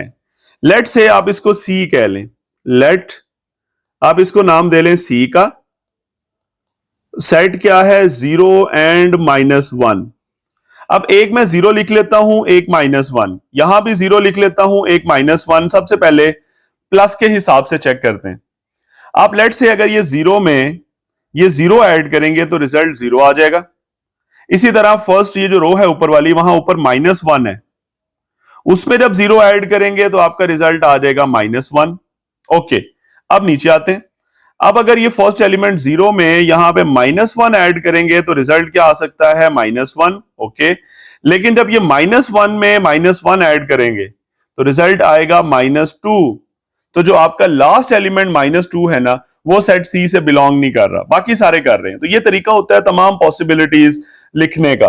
मैंने ऊपर 0 -1 लिखा, कॉलम में भी 0 -1 लिख दिया और आपस में हर तरह की पॉसिबिलिटी बना ली। यानी एक दफा मैंने यहां पे देख लें, 0 को 0 में ऐड किया, -1 को भी -1 में ऐड किया, उसके अलावा 0 -1 में हो सकता है और -1 0 में। यानी जिस तरह भी दोनों एलिमेंट्स की आपस में पॉसिबिलिटीज हैं मैंने ऐड करके देख लिया। लेकिन रिजल्ट क्या निकला कि एक एलिमेंट ऐसा आया जो कि सेट सी से बिलोंग नहीं कर रहा। सो वी कैन से कि ऑल द एलिमेंट्स, यहां पे लिख देता हूं कि ऑल द एलिमेंट्स या all the results do not belongs to set C. तो इसका मतलब है C is not closed with respect to addition. अब जरा मल्टीप्लीकेशन के हिसाब से भी चेक कर लें। सी के एलिमेंट्स क्या आते हैं? 0 एंड -1। इसी तरह यहां भी लिख लें 0 एंड -1। अब जरा मल्टीप्लाई करके चेक कर लें। सबसे पहले फर्स्ट नंबर उधर भी 0 है, इधर भी 0 है, मल्टीप्लाई होके 0। यहां पे फर्स्ट नंबर अगर -1 है, यहां 0 है, मल्टीप्लाई होके 0। अब दूसरे कॉलम में आ जाते हैं, सॉरी दूसरी रो में आ जाते हैं नीचे। सबसे पहले इस 0 को इस -1 से मल्टीप्लाई करेंगे 0, और ये वाला -1 जब इस -1 से मल्टीप्लाई होगा दिस विल बी 1। अब आपके पास जो चारों रिजल्ट्स निकले हैं बेसिकली, उसमें से लास्ट ऐसा है जो कि सेट सी से बिलोंग नहीं कर रहा, यानी ये वाला 1। बाकी बिलोंग कर रहे हैं, बाकी 0 आ रहे हैं। इसका मतलब ये हुआ कि यहां पे भी हम लिखेंगे ओवरऑल रिजल्ट दोनों के लिए कॉमन है कि all the elements do not belongs to C. या रिजल्ट में आप लिख सकते हैं कि जो लास्ट निकला है ना -2 प्लस वाले में, वो कैसे निकला है? -1 उसमें ऐड हुआ -1, तो आपका रिजल्ट निकल रहा है -2 which is not belongs to C. And similarly दूसरी साइड पे क्या था? जब -1 मल्टीप्लाई हुआ -1 से, तो रिजल्ट 1 आ रहा है, that is also not belongs to C. So C has no closure property with respect to addition or multiplication. So we can say set C has, या given set has not closed, या simple C is not closed। ज्यादा proper sentence क्या बनेगा? C is not closed with respect to addition and multiplication। addition and multiplication, मतलब ना तो इसमें addition वाली प्रॉपर्टी एग्जिस्ट करती है और ना मल्टीप्लीकेशन वाली। या आप दूसरा सेंटेंस लिख देते हैं, लिख सकते हैं कि set C do not have closure property with respect to addition और मल्टीप्लीकेशन। ठीक हो गया। वजह क्या है कि एक एक एलिमेंट जो रिजल्ट में आ रहा है वो बिलोंग ही नहीं किया। Now move to fourth part. 4 वाला सेट आपके पास है डी विच इज 1 एंड -1। तो चेक करते हैं, सबसे पहले प्लस के हिसाब से भी करेंगे और मल्टीप्लीकेशन के हिसाब से भी करेंगे। तो सबसे पहले 1 और -1 है, यहां भी 1 और -1 लिख देता हूं। प्लस करके चेक करें, सबसे पहले 1 है, इधर भी 1 है, रिजल्ट 2 आ रहा है। यहीं पे क्वेश्चन फेल हो जाएगा कि ये बिलोंग ही नहीं कर रहा है डी के साथ। बहरहाल बाकी भी देख लें। -1 में 1 ऐड करेंगे 0 आ जाएगा। यहां पे 1 में ये -1 जब ऐड होगा तो result will be equal to 0, और -1 में -1 ऐड होगा तो -2। इसी तरह दूसरी तरफ अगर हम देखें, इधर 1 है, इधर -1 है, यहां 1, यहां -1। अब मल्टीप्लाई करें, 1 इंटू 1 1, -1 है, वो जो 1 से मल्टीप्लाई होगा तो ये -1। अब ऊपर 1 है, नीचे -1 है, मल्टीप्लाई होके -1, और -1 मल्टीप्लाई होके 1। अब इसमें अगर हम देखें तो मल्टीप्लीकेशन के हिसाब से चारों जो रिजल्ट्स निकले हैं वो चारों के चारों बिलोंग कर रहे हैं सेट डी के साथ, लेकिन एडिशन के हिसाब से ऐसा नहीं आ रहा। तो इसका मतलब यह हुआ कि ये प्रॉपर्टी जो है वो एडिशन के हिसाब से तो एग्जिस्ट नहीं करेगी। वजह क्योंकि सारे जो सम निकले हैं वो बिलोंग नहीं कर रहे सेट डी के साथ। आप यूं भी लिख सकते हैं कि all the sums do not belongs to D, do not belongs या belong to set D. For example यहां पे देख सकते हैं 1 + 1 2 निकला, वो डी से बिलोंग नहीं कर रहा। बाकी भी ऐसे ही है, बाकी तीनों भी बिलोंग नहीं कर रहे। 0 आया, ये भी 0 आया, ये -2 आया। मैंने एक आधी एग्जांपल लिख दी, वहां पे ये फेल हो जाता है। So D is not closed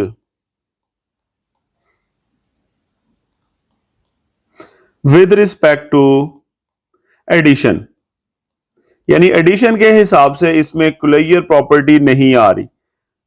but अगर हम प्रोडक्ट्स की बात करें तो वो सारे बिलोंग कर रहे हैं डी के साथ। ये चारों प्रोडक्ट्स जो भी निकले हैं हमारे 1 -1 -1 1, ये सारे जो आपके पास ये वाले जो प्रोडक्ट निकले, तो इसका मतलब ये हुआ कि closure property with respect to multiplication exist करती है। एंड ऑल द प्रोडक्ट्स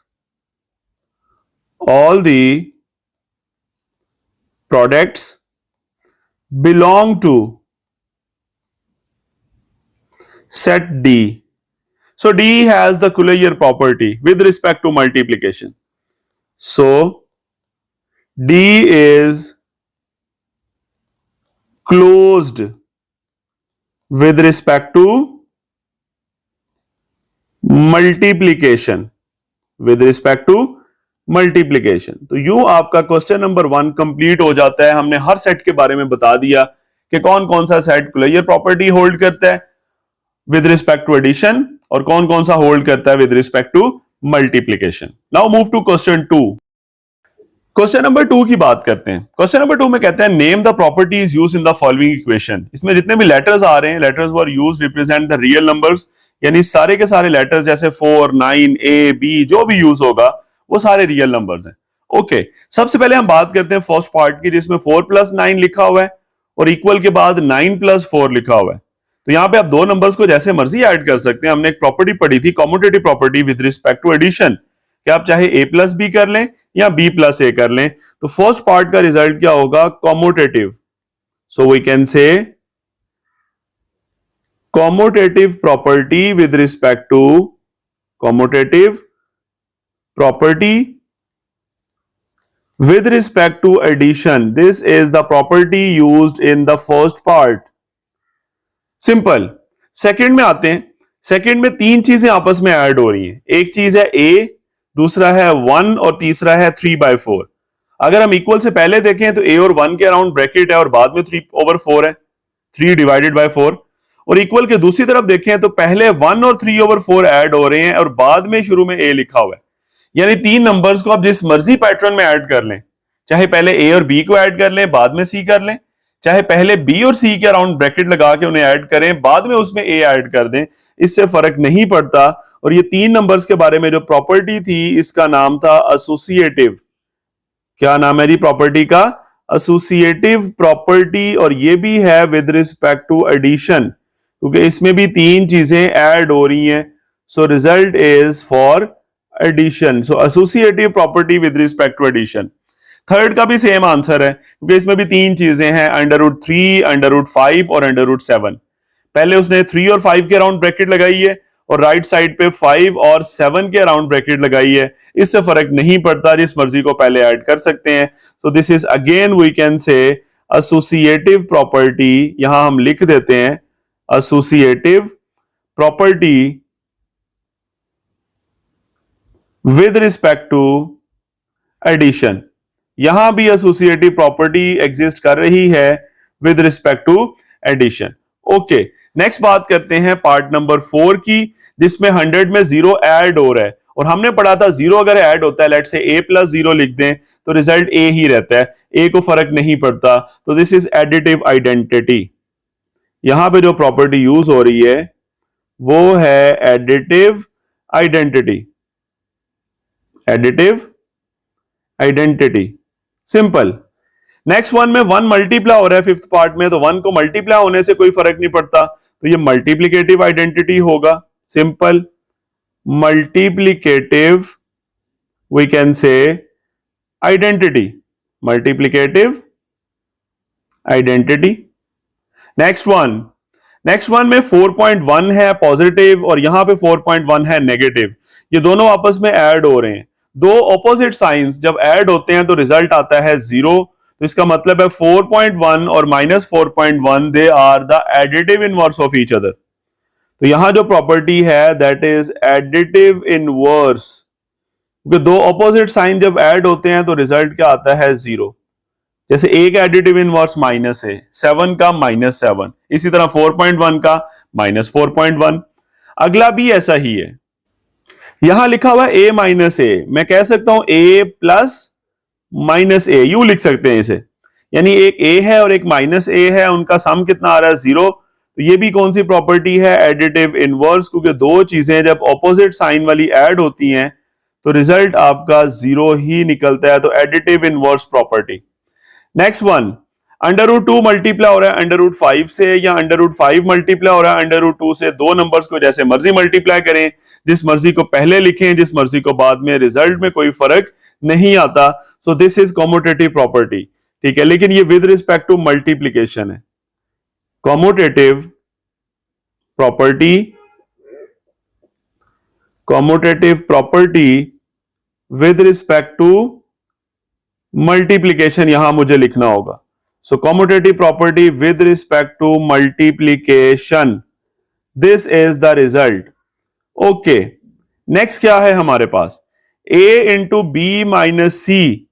तो क्या होगा, पहले a b से मल्टीप्लाई होगा, माइनस के बाद a c से भी मल्टीप्लाई होगा। ये डिस्ट्रीब्यूटिव प्रॉपर्टी है, डिस्ट्रीब्यूटिव प्रॉपर्टी, डिस्ट्रीब्यूटिव प्रॉपर्टी। लेकिन ये है कौन सी डिस्ट्रीब्यूटिव है, ये लेफ्ट वाली है, क्योंकि इसमें शुरू में a लेफ्ट पे आ रहा है जो दो नंबर से मल्टीप्लाई होना है, लेकिन अगले में ही आपके पास दो नंबर्स माइनस हो रहे हैं, z बाद में आ रहा है। तरीका वही है, पहले x मल्टीप्लाई होगा z से, फिर y भी मल्टीप्लाई होगा z से। ये भी डिस्ट्रीब्यूटिव है, लेकिन ये राइट साइड वाली है, क्योंकि आपके पास जो नंबर मल्टीप्लाई हो रहा है z, वो राइट साइड पे लिखा हुआ है। तो this is called right distributive property, right distributive property, simple. Next one, 4 multiply हो रहा है 5 इंटू 8, या 4 इंटू 5 मल्टीप्लाई हो रहा है 8 से, मतलब तीन नंबर्स हैं, उसने पहले 5 और 8 को यहां मल्टीप्लाई किया, बाद में 4 हुआ शुरू वाला, यहां पहले 4 और 5 को किया, बाद में 8 हुआ, मतलब तीन नंबर्स को जैसे मर्जी मल्टीप्लाई कर लें, चाहे a को b से करें, बाद में c से कर लें, या चाहे पहले b और c को मल्टीप्लाई करके बाद में a से कर दें, रिजल्ट विल बी सेम। ये भी एसोसिएटिव प्रॉपर्टी हमने पढ़ी थी, लेकिन ये है with respect to multiplication, so we can say it is associative property with respect to multiplication, with respect to multiplication, this is the result। and the last one, अगर हम देखें तो ये भी डिस्ट्रीब्यूटिव है, तीन नंबर्स हैं इस दफा, बेशक प्लस माइनस जो भी हो रहे हैं, सबसे पहले a मल्टीप्लाई होगा पहले से, फिर a मल्टीप्लाई होगा दूसरे से, और फिर a मल्टीप्लाई होगा तीसरे से। सो ये भी आपके पास है लेफ्ट डिस्ट्रीब्यूटिव प्रॉपर्टी, क्योंकि a लेफ्ट साइड पे आ रहा है शुरू में, left distributive property, left distributive property, so simple. ये था जी आपका क्वेश्चन नंबर 2। क्वेश्चन नंबर 3 की बात करते हैं। क्वेश्चन 3 में है name the properties used in the following inequalities. अब इनइक्वालिटीज की बात करते हैं। सबसे पहले आपके पास है -3 इज लेस देन -2। अब जरा कंपैरिजन करें, -3 से ये 0 कैसे बनेगा, इसमें 3 ऐड हुआ है, तो -2 में भी जब 3 ऐड होगा तो आपके पास क्या बनेगा 1। तो दोनों तरफ यानी -3 में भी 3 ऐड हुआ और -2 में भी 3 ऐड हुआ, तो ये एडिटिव प्रॉपर्टी होगी बेसिकली, क्योंकि एडिटिव प्रॉपर्टी ये कहती है कि दोनों तरफ आप कोई सेम नंबर अगर ऐड कर भी लें उससे इनइक्वालिटी को फर्क नहीं पड़ता। सो दिस इज एडिटिव प्रॉपर्टी। अगर हम नेक्स्ट देखें तो -5 इज लेस देन -4 है। अब दूसरी तरफ लेस की बजाय जो साइन आ रहा है वो ग्रेटर है, मतलब कोई ना कोई नेगेटिव नंबर मल्टीप्लाई हुआ है, क्योंकि तब ही साइन चेंज होता है। तो आप कंपैरिजन कर लें, -5 से 20 कब बनता है, जब इसको -4 से मल्टीप्लाई करें, और -4 से 16 कब बनता है, जब इसे भी -4 से मल्टीप्लाई करें। तो दोनों तरफ नेगेटिव नंबर मल्टीप्लाई हुआ है, तो this is the multiplicative property कि मल्टीप्लिकेटिव प्रॉपर्टी हमें यह बताती है कि अगर तो पॉजिटिव नंबर से मल्टीप्लाई करते तो साइन चेंज ना होता, लेकिन यहां पे लेस देन का साइन ग्रेटर में क्यों चेंज हुआ है? क्योंकि आपने जिस नंबर से मल्टीप्लाई किया है वो नंबर एक नेगेटिव नंबर है और नेगेटिव नंबर से मल्टीप्लाई करने से इनइक्वालिटी उलट जाती है। नेक्स्ट वन, अब ये 1 है, 1 से -3 कैसे आता है जी? इसमें से 4 माइनस हुआ है और -1 से -5 कैसे आएगा? यहां भी 4 माइनस हुआ है, तो दोनों तरफ 4 माइनस हुआ है, तो इनइक्वालिटी में कोई चेंज नहीं आएगा। यहां भी 1 इज ग्रेटर देन -1 था, यहां भी -3 इज ग्रेटर देन -5 है, मतलब दोनों तरफ -4 की एडिशन हुई है। So this is additive property, this is called additive property, simple. Next one, a is less than 0, तो a से -a कैसे बना? आपने मल्टीप्लाई किया बेसिकली -1 से, तो 0 को भी आप -1 से मल्टीप्लाई कर दें, इससे भी कोई फर्क नहीं पड़ेगा, ठीक है। तो 0 भी बेसिकली मल्टीप्लाई हुआ है -1 से, तो नेगेटिव नंबर दोनों तरफ मल्टीप्लाई होने से क्या हुआ है कि लेस देन का साइन जो था वो चेंज हो गया ग्रेटर देन के साइन में, तो मतलब अगेन मल्टीप्लिकेटिव प्रॉपर्टी कौन सी है? मल्टीप्लिकेटिव प्रॉपर्टी, क्योंकि दोनों तरफ एक नेगेटिव नंबर मल्टीप्लाई हुआ है, उस वजह से इनइक्वालिटी उलट गई। So multiplicative property is the answer. Next one, a is greater than b, तो a से क्या बना है? 1/a, उलट दिया, और b से भी क्या बना है? 1/b, इस साइड को भी उलट दिया। अच्छा, ये साइन क्यों रिवर्स हुआ है? ये ग्रेटर देन का साइन था, ये लेस देन क्यों बना है? बेसिकली यहां पे जरा देखिएगा, मैं थोड़ा डिटेल में बता देता हूं, क्वेश्चन दोबारा लिख रहा हूं। Left side a is greater than b है, हम दोनों तरफ मल्टीप्लाई करते हैं, a को मल्टीप्लाई कर देते हैं 1/ab से, और दूसरी तरफ b को भी मल्टीप्लाई कर देते हैं 1/ab से। साइन में यूं ही रख रहा हूं, तो क्या होगा? ये a से कैंसिल हो जाएगा, इधर b से कैंसिल होगा, तो ये बना 1/b is greater then 1/a। यहां इसको मैं यूं भी कह सकता हूं 1/a is less than 1/b, तो वो ये चीज आपके पास आ जाती है राइट साइड वाली, 1/a is less than 1/b, यानी दोनों तरफ 1/ab मल्टीप्लाई होने से ये रिजल्ट आया है, ठीक है। यानी ये मल्टीप्लिकेटिव प्रॉपर्टी है। तो आसान अल्फाज में ये कह लें आप कि अगर कोई नंबर दूसरे से ग्रेटर है तो जब उसे उलट दें तो वो दूसरे से लेस हो जाता है, यानी कि अगर 4 जो है दैट इज ग्रेटर देन 3, तो आप 1/4 कर दें, इधर 1/3 कर दें, तो 1/4 लेस हो जाएगा, ठीक हो गया। ये मैंने आपको करके भी बता दिया, ठीक है। एट द एंड मैंने यूं लिख के आपको रिजल्ट भी बता दिया। स्टार्ट में क्या था? a is greater than b, तो eight the and 1/a is less than 1/b, क्योंकि जब हम यूं मल्टीप्लाई कर रहे हैं दोनों तरफ, मैंने इधर भी 1/ab से किया, इधर भी किया, साइन सेम था, लेकिन एट द एंड b पहले आ रहा है, a बाद में आ रहा है, तो जब उसे रिवर्स फॉर्म में मैं लिखूंगा तो ऑटोमेटिकली साइन आपको उल्टा ही दिखेगा। तो इसका मतलब ये हुआ ये प्रॉपर्टी भी मल्टीप्लिकेटिव प्रॉपर्टी ही है। सो वी कैन से कि multiplicative property, so simple. Last part भी देख लें, a से -a कैसे आ रहा है जी? -1 मल्टीप्लाई हुआ है, और b से -b कैसे आएगा? ये भी -1 मल्टीप्लाई हुआ है, और माइनस मल्टीप्लाई होने से क्या हुआ है? दरमियान वाले साइन चेंज हो गए, यहां पे ग्रेटर देन था, वो इधर क्या बन गया? लेस देन का साइन। इसका मतलब यहां भी आपका रिजल्ट क्या होगा? Multiplicative property, multiplicative property. So यूं आपका क्वेश्चन नंबर 3 भी क्या हो जाता है? कंप्लीट हो जाता है। इसके तमाम पार्ट्स में हमने बता दिए कहां कहां कौन कौन सी प्रॉपर्टी थी, कहीं एडिटिव थी, कहीं मल्टीप्लिकेटिव थी। क्वेश्चन नंबर 4 की बात करेंगे, जिसमें सबसे फर्स्ट पार्ट है, आपने प्रूव करना है जी, prove the following rules of addition. Okay, हम लेफ्ट साइड पहले लिखते हैं, हम फर्स्ट पार्ट को सॉल्व करना स्टार्ट कर रहे हैं। यहां पे मैं लिख देता हूं सॉल्यूशन। सबसे पहले मैं क्या करता हूं? लेफ्ट हैंड साइड लिखता हूं।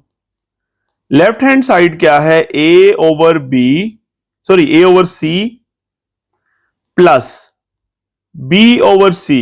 वैसे तो डायरेक्टली एलसीएम लेके लिख सकते हैं, लेकिन हम स्टेप बाय स्टेप बताएंगे।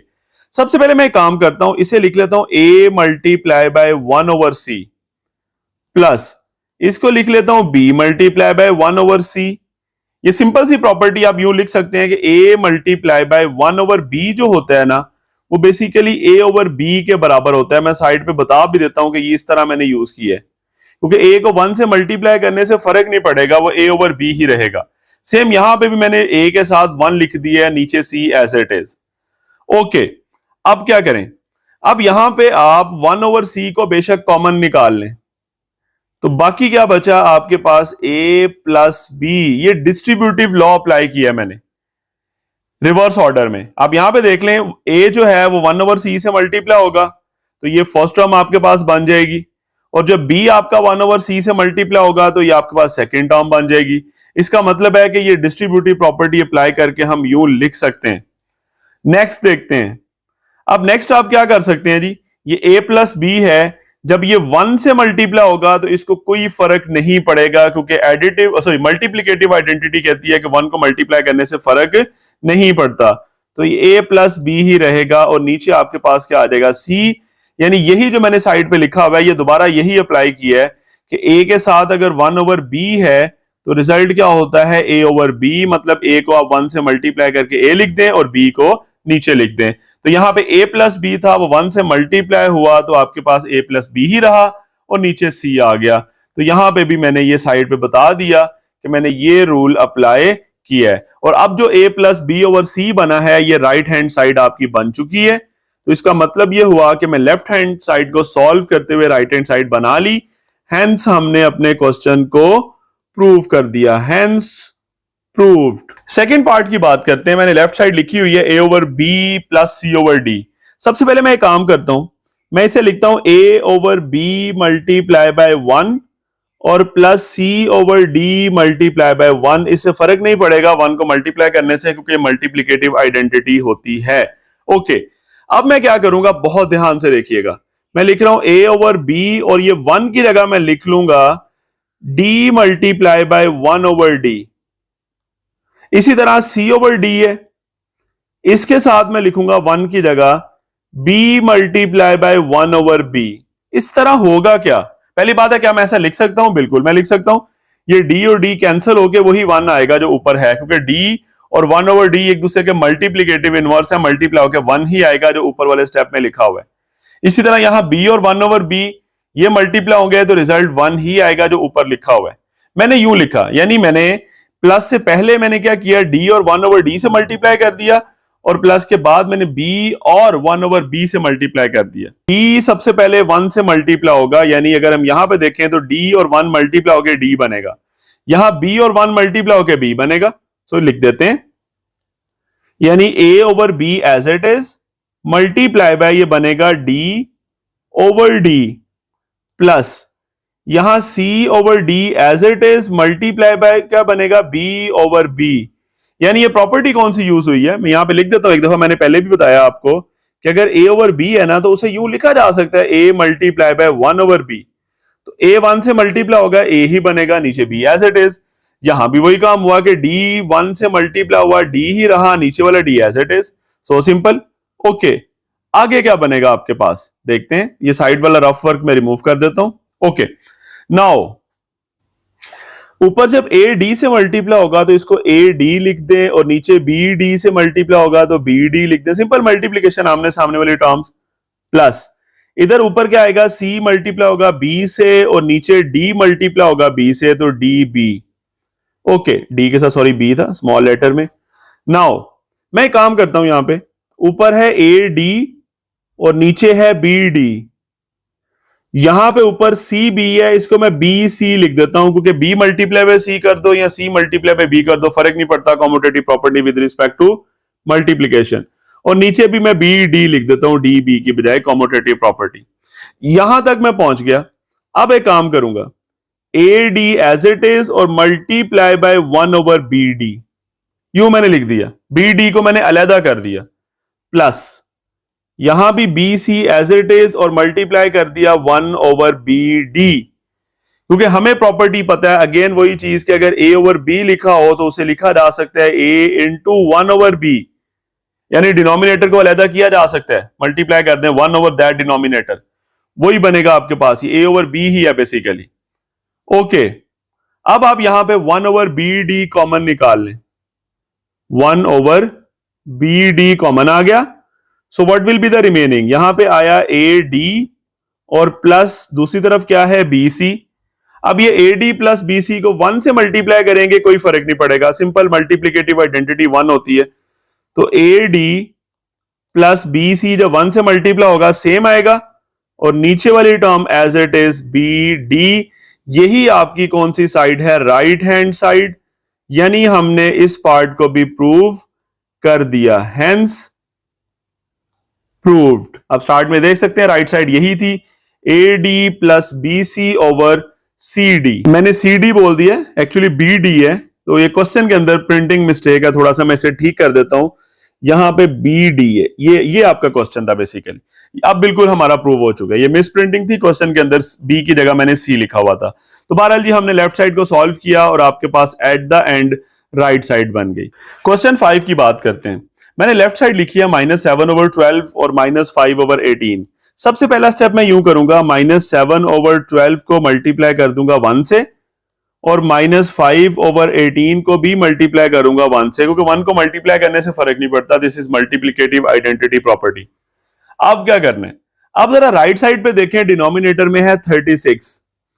आपने 36 वाला डिनोमिनेटर बनाना है। अब ये 12 आ रहा है डिनोमिनेटर में, तो इसको 3 से मल्टीप्लाई करना होगा।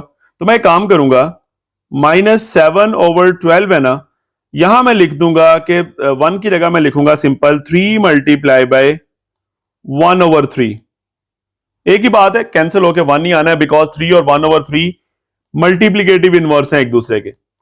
5 ओवर 18 के साथ मैं क्या लिखूंगा, 2 और 1 ओवर 2। वजह, इस दफा भी मुझे नीचे 36 बनाना है, तो 18 को 2 से मल्टीप्लाई करें तो 36 आता है, इसी वजह से 2 और 1/2 मल्टीप्लाई मैंने कर दिया। फर्क नहीं पड़ेगा, 2 और 1 ओवर 2 में 2 2 कैंसिल होके 1 ही आएगा, because 2 and 1 over 2 are multiplicative inverse. Now -7 over 12 और मल्टीप्लाई बाय ये बनेगा 3 ओवर 3, क्योंकि 3 जब 1 से मल्टीप्लाई होगा कोई फर्क नहीं पड़ेगा 3 को, मल्टीप्लीकेटिव आइडेंटिटी। माइनस यहां पर भी ऐसे ही करें, 5 over 18 multiply by 2 divided by 2, 2 divided by 2। So simple. Now अब आपके पास क्या बनेगा, सिंपल मल्टीप्लीकेशन है जी। 7 को 3 से मल्टीप्लाई करें 21, और नीचे 12 को 3 से करें 36, माइनस 5 2s are 10, और नीचे 18 इंटू 2 36। आप एक काम करते हैं, ये 36 को अलहदा कर लेते हैं, तो -21 के साथ मैं लिख सकता हूं 1 ओवर 36, और -10 के साथ भी मैं लिख सकता हूं 1 ओवर 36। ये कौन सी प्रॉपर्टी है, ये बेस अभी तो फिलहाल मैंने अलहदा किया है ना, कि 21 को 1 से मल्टीप्लाई करेंगे फर्क नहीं पड़ता, वही ऊपर वाला ही बनता है 21 ओवर 36, यानी मल्टीप्लीकेटिव आइडेंटिटी कह लें। मैंने यूं लिख दिया। नाउ 1 ओवर 36 को कॉमन निकाल लें। जब इसे आप कॉमन लिखेंगे तो आपके पास यहां बचा -21 और -10। ये डिस्ट्रीब्यूटिव प्रॉपर्टी के मुताबिक 36 मैंने अलहदा कर दिया। बात वही है कि -21 जब इससे मल्टीप्लाई होगा तो ये फर्स्ट टर्म बन जाएगी, -21 इंटू 1 ओवर 36, और 10 जब मल्टीप्लाई होगा इसी 1 ओवर 36 से, तो ये दूसरी टर्म बन जाएगी 10 इंटू 1 ओवर 36। ओके, अब क्या करें, अब हम ये करेंगे सिंपल कि -21 और -10 जब 1 से मल्टीप्लाई हो रहे हैं तो कोई फर्क नहीं पड़ेगा, तो -21 -10 एज इट इज, और नीचे आपके पास आ जाएगा 36। यही आपकी राइट हैंड साइड है। यही कौन सी है, राइट हैंड साइड है। हेंस हमने प्रूव कर दिया कि -21 -10 ओवर 36 आता है, और क्वेश्चन में भी आपके पास यही था, हमने इसको प्रूव करना था। So simple. Question number 5। Question number 6 कहता है जी, simplify by justifying each step. हर स्टेप को जस्टिफाई करें, इस दफा आपने प्रॉपर्टीज के नाम लिखने हैं साथ। ओके, पहले मैं क्वेश्चन कॉपी करता हूं। 4 + 16x डिवाइडेड बाय 4। मैं सबसे पहले एक काम करता हूं, मैं नीचे वाले 4 को अलहदा कर लेता हूं। जब साइड पे लिखूंगा तो ये 1 ओवर 4 के साथ मल्टीप्लाई हो रहा है, बेसिकली 4 + 16x। ये क्या किया मैंने, ये बेसिकली सिंपल मैंने 1 ओवर 4 अलहदा किया है कि 1 को मल्टीप्लाई करने से कोई फर्क नहीं पड़ता, ठीक है, मैं साइड पे बता देता हूं कि प्रॉपर्टी होती है कि ए ओवर बी लिखा हुआ है ना, तो आप लिख सकते हैं A multiply by 1 over B, इससे कोई फर्क नहीं पड़ता, या 1 ओवर बी मल्टीप्लाई बाय ए भी लिख सकते हैं, एक ही बात है। तो ये मैंने साइड पे प्रॉपर्टी का नाम भी बता दिया, यानी मैंने किया क्या बेसिकली। नाउ ये 1 ओवर 4 एज इट इज है, और बाकी ये जो 4 प्लस 16x है, मैं इसको ब्रेक करने लगा हूं। 4 को लिखता हूं 4 मल्टीप्लाई बाय 1 प्लस 16 को लिखता हूं 4 मल्टीप्लाई बाय 4x। ये किया क्या है, सिंपल मैंने मल्टीप्लीकेटिव प्रॉपर्टी अप्लाई कर दी है। मल्टीप्लीकेटिव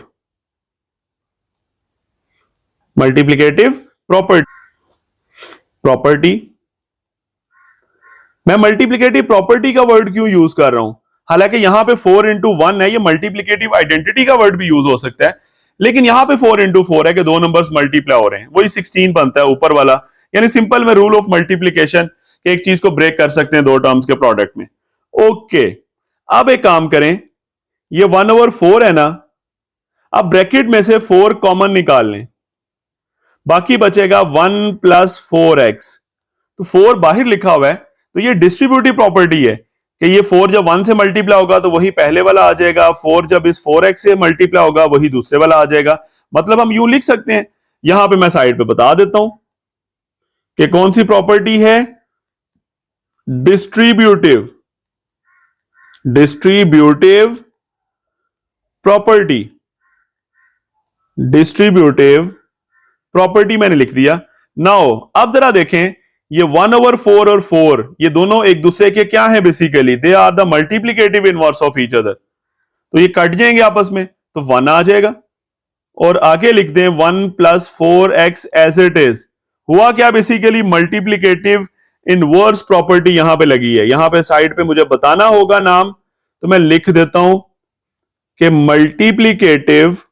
मल्टीप्लीकेटिव इनवर्स प्रॉपर्टी, तो दो टर्म्स एक दूसरे के उलट है, मल्टीप्लाई होकर 1 आ गया। अब आगे 1 ये है, इसको अंदर ब्रैकेट में मल्टीप्लाई करेंगे, कोई फर्क नहीं पड़ेगा क्योंकि 1 इज मल्टीप्लीकेटिव आइडेंटिटी। तो आपका रिजल्ट आ जाएगा 1 प्लस 4x, और साइड पे बता दें कि प्रॉपर्टी क्या लगी, मल्टीप्लीकेटिव आइडेंटिटी। मल्टीप्लीकेटिव कौन सी होगी, आइडेंटिटी। इससे ज्यादा मैं आगे क्वेश्चन को सिंप्लीफाई नहीं कर सकता, यही हमारा रिजल्ट है, 1 plus 4x, this is the answer.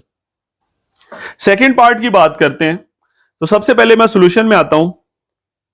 Solution, ऊपर आपके पास क्या लिखा हुआ है, 1 ओवर 4 प्लस 1 ओवर 5 और divided by 1 over 4 minus 1 over 5।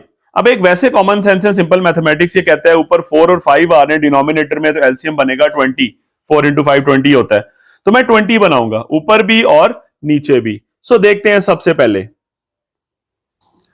पहले मैं क्या करूंगा, ऊपर है 1 ओवर 4, पहले मैं लिखता हूं 1 ओवर 4 को मल्टीप्लाई कर दूंगा 1 से, और प्लस के बाद 1 ओवर 5 है उसको भी 1 से, क्योंकि 1 को मल्टीप्लाई करने से फर्क नहीं पड़ता, बिकॉज 1 इज मल्टीप्लीकेटिव आइडेंटिटी। नीचे भी 1 ओवर 4 है, 1 से मल्टीप्लाई कर दें, माइनस 1 ओवर 5 को भी 1 से मल्टीप्लाई कर दें, और साइड पे बता दें कि प्रॉपर्टी कौन सी है, मल्टीप्लीकेटिव आइडेंटिटी। मल्टीप्लीकेटिव आइडेंटिटी मैंने यूज की है बेसिकली यहां पे, क्योंकि 1 को मल्टीप्लाई करेंगे रिजल्ट में कोई चेंज नहीं आएगा। नाउ अब मैंने अभी आपको बोला कि मुझे बनाना है 20, तो ऊपर है 1 ओवर 4, इसके साथ 1 है ना, ये 1 लिखा हुआ है, इसे ब्रेक कर दें 5 इंटू 1 ओवर 5।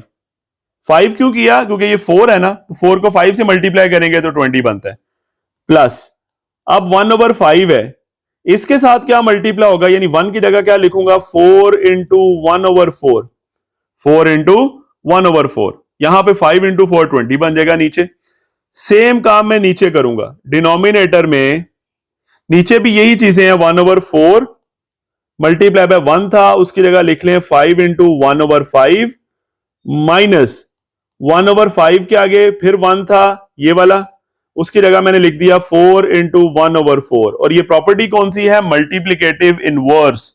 वजह क्योंकि एक दूसरे के क्या हैं, ऑपोजिट है बेसिकली। तो यहां लिख देते हैं साइड पे, प्रॉपर्टीज के नाम लाजमी लिखने।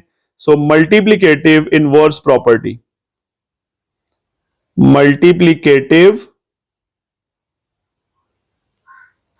इनवर्स। अब देखते हैं ऊपर क्या बनता है। यह है 1/4 और साथ आ जाएगा 5/5, क्योंकि 5 जब 1 से मल्टीप्लाई होगा 5 ही रहेगा, प्लस 1/5 और यहां आ जाएगा 4/4 डिवाइडेड बाय इसी तरह की टर्म्स है। 1/4 के साथ आ जाएगा 5/5 और माइनस के बाद 1/5 के साथ आ जाएगा 4/4। अब ये जितनी भी ब्रैकेट्स थी ना ऊपर चारों, हुआ क्या बेसिकली कि अगर a इंटू 1/b लिखा हो तो you can write it as a/b, क्योंकि a 1 से मल्टीप्लाई होगा, कोई फर्क नहीं पड़ेगा। तो ये चीज मैंने अप्लाई की है। ओके, अब क्या बनता है, सिंपल, ऊपर अगर 1 को 5 से मल्टीप्लाई करेंगे 5 आएगा, नीचे 4 5 20, प्लस 1 को 4 से मल्टीप्लाई करेंगे 4 आएगा, नीचे 5 इंटू 4 20, डिवाइडेड बाय सेम नीचे भी ऐसा ही होगा, ये बनेगा 5/20, 1 इंटू 5 और नीचे 4 इंटू 5, ये 1 इंटू 4 4 और नीचे 5 इंटू 4, दिस इज 20। सिंपल मैंने मल्टीप्लीकेशन की है, सिंपल। आप ज्यादा से ज्यादा इसमें एक चीज बता सकते हैं कि अगर यूं लिखा हो ना a/b मल्टीप्लाई बाय c/d, तो इसका मतलब होता है ऊपर वाला ऊपर से मल्टीप्लाई होगा, नीचे वाला नीचे से मल्टीप्लाई होगा, सिंपल। ओके, आगे चलते हैं। अब आपके पास एक काम करें, ये 5/20 है ना, मैं 20 कॉमन निकालने की कोशिश करूंगा क्योंकि तमाम डिनोमिनेटर्स में 20 है। मैं लिखूंगा 5 इंटू 1/20, प्लस के बाद मैं लिखूंगा 4 इंटू 1/20, डिनोमिनेटर में भी यही काम करूंगा, 5 इंटू 1/20 माइनस 4 इंटू 1/20। ये कौन सा रूल है बेसिकली, रूल क्या है, वही कि अगर आपके पास a/b लिखा हो तो आप लिख सकते हैं a मल्टीप्लाई बाय 1/b, एक ही बात है, क्योंकि a को 1 से मल्टीप्लाई करेंगे a ही बनेगा। अब ऊपर से भी 1/20 कॉमन निकाल लें, नीचे से भी। ऊपर से जब 1/20 कॉमन निकला तो आपके पास बाकी आएगा 5 + 4, ये डिस्ट्रीब्यूटिव प्रॉपर्टी है ना।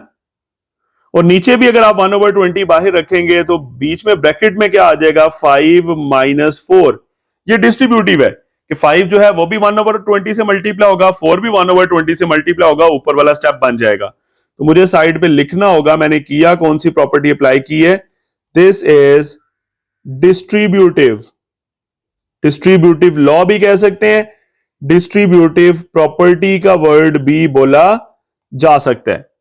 नाउ ऊपर भी 1/20 है, नीचे भी 1/20 है, वो वैसे ही कैंसिल हो जाएगा। ऊपर 5 + 4, नीचे 5 - 4, यानी मैं साइड पे लिख देता हूं कैंसिलेशन प्रॉपर्टी। कौन सी प्रॉपर्टी है, कैंसिलेशन, के हमने जो टर्म ऊपर नीचे सेम थी उसे क्या कर दिया, कैंसिल कर दिया। सो this is called cancellation property.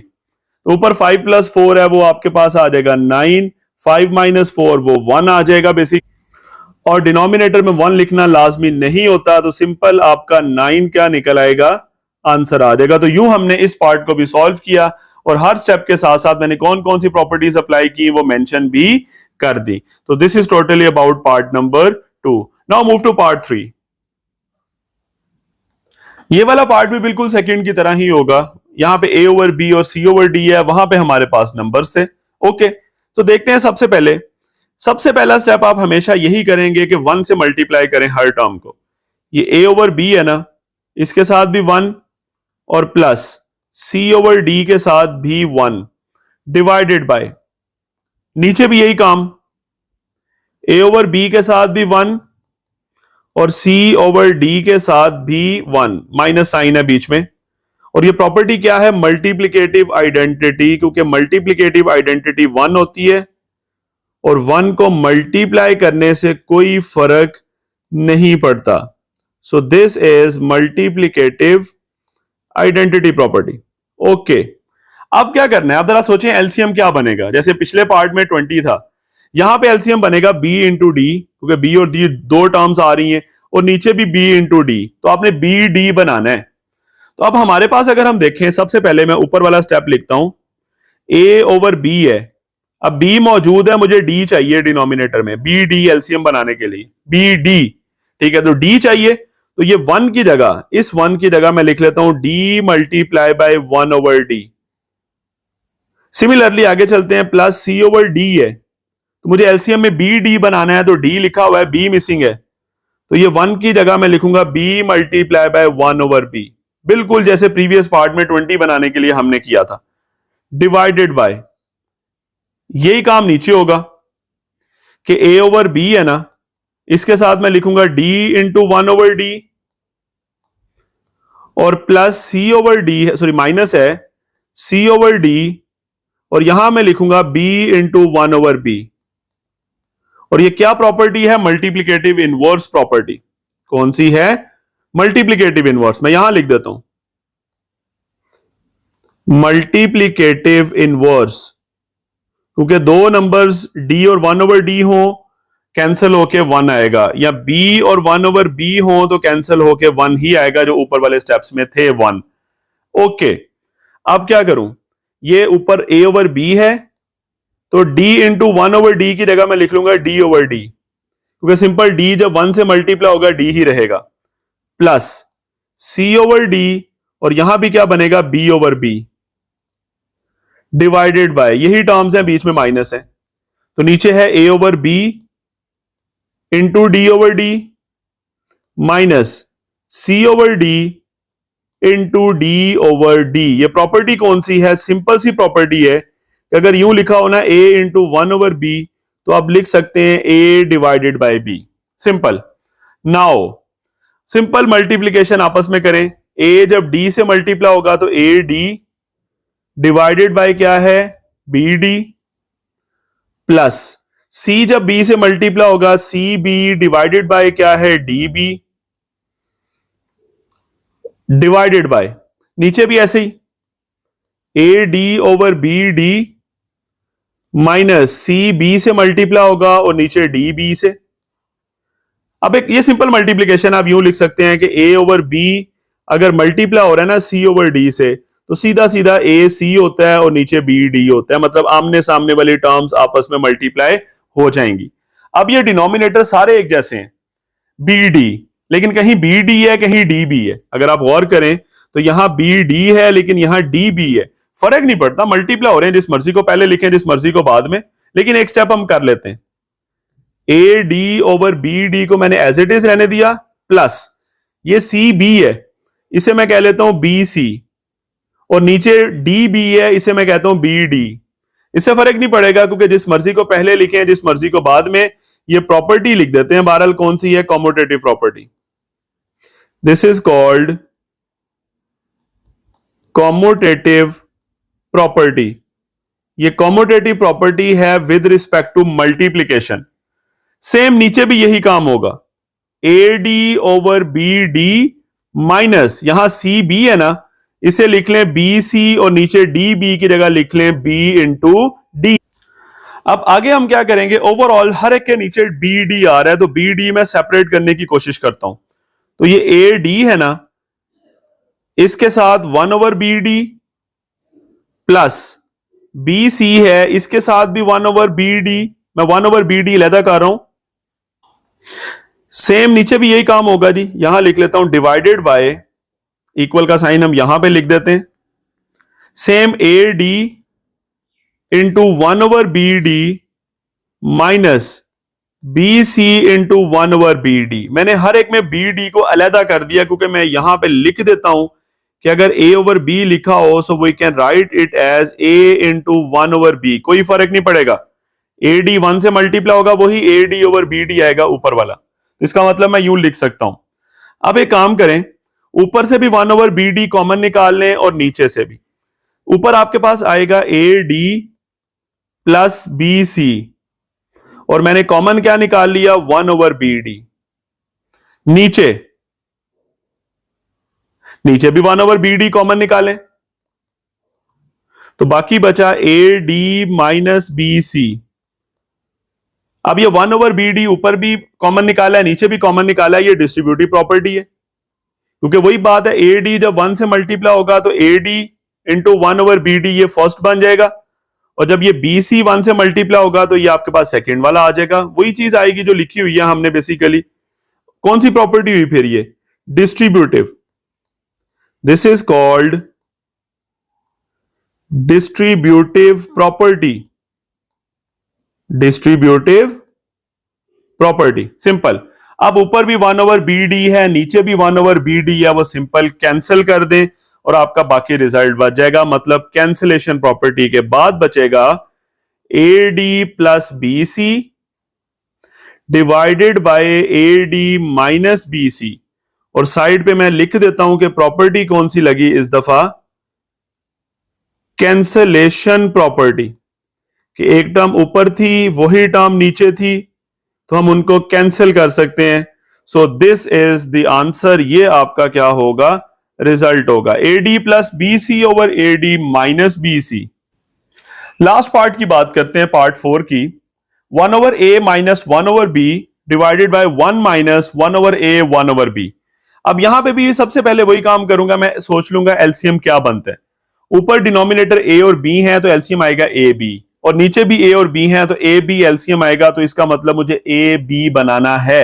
सबसे पहले काम करूंगा, ऊपर है 1/A, इसको मल्टीप्लाई कर दूंगा 1 से, और माइनस 1/B को भी मल्टीप्लाई कर दूंगा 1 से। नीचे नीचे है ही सिंपल 1 है, उसको तो 1 ही लिखें, और माइनस 1/A इंटू 1/B, ये तो एज इट इज आ जाएगा 1 मल्टीप्लाई बाय 1। चले पहले एक दफा लिख लें स्टेप को दोबारा। 1/A into 1/B। मैंने किया क्या है, ऊपर वाली टर्म्स जो हैं उनको मैंने 1 से मल्टीप्लाई किया दोनों को। साइड पे बता देता हूं कि A/B अगर लिखा हो तो you can write it as A/B या A इंटू 1/B। आप यूं लिख सकते हैं।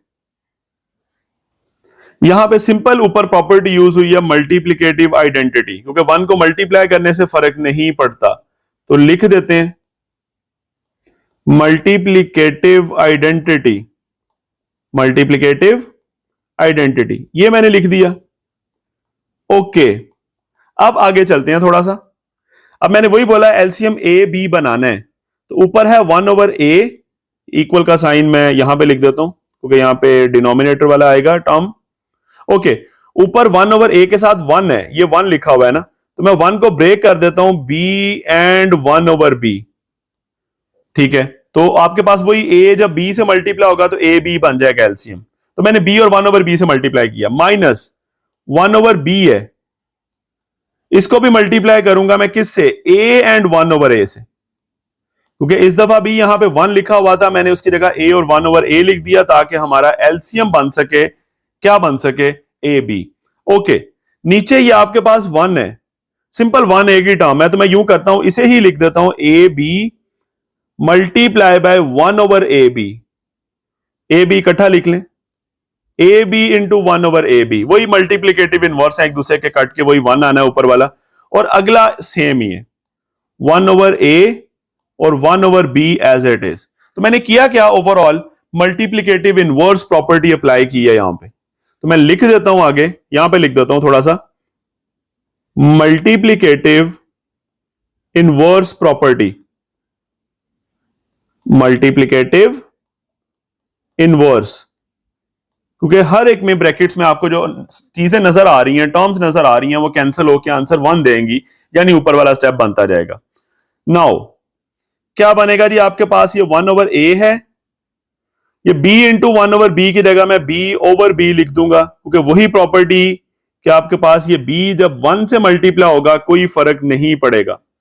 माइनस 1/B है, उसके साथ A/A है, बन जाएगा A इंटू 1/A की जगह क्या बनेगा? A/A divided bye,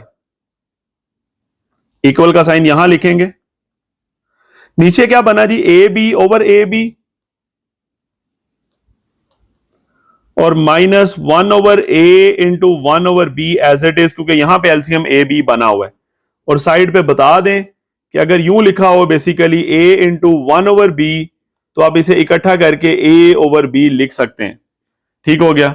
okay, next क्या बनेगा? आपस में मल्टीप्लाई करें, ये 1 जब B से मल्टीप्लाई होगा B, और नीचे क्या आएगा? AB, माइनस 1 जब A से मल्टीप्लाई होगा A, और नीचे क्या आएगा b इंटू ए, यानी आमने सामने वाली टर्म्स मल्टीप्लाई हो रही हैं, divided by A B over A B minus ये 1 जब 1 से मल्टीप्लाई होगा 1 और नीचे a जब b से होगा तो ए बी, और साइड पे बता दें कि अगर यूं लिखा हो कि a over B multiply by c over D, तो सिंपल कोरस्पॉन्डिंग एंट्रीज मल्टीप्लाई हो जाएंगी, a c से और b d से।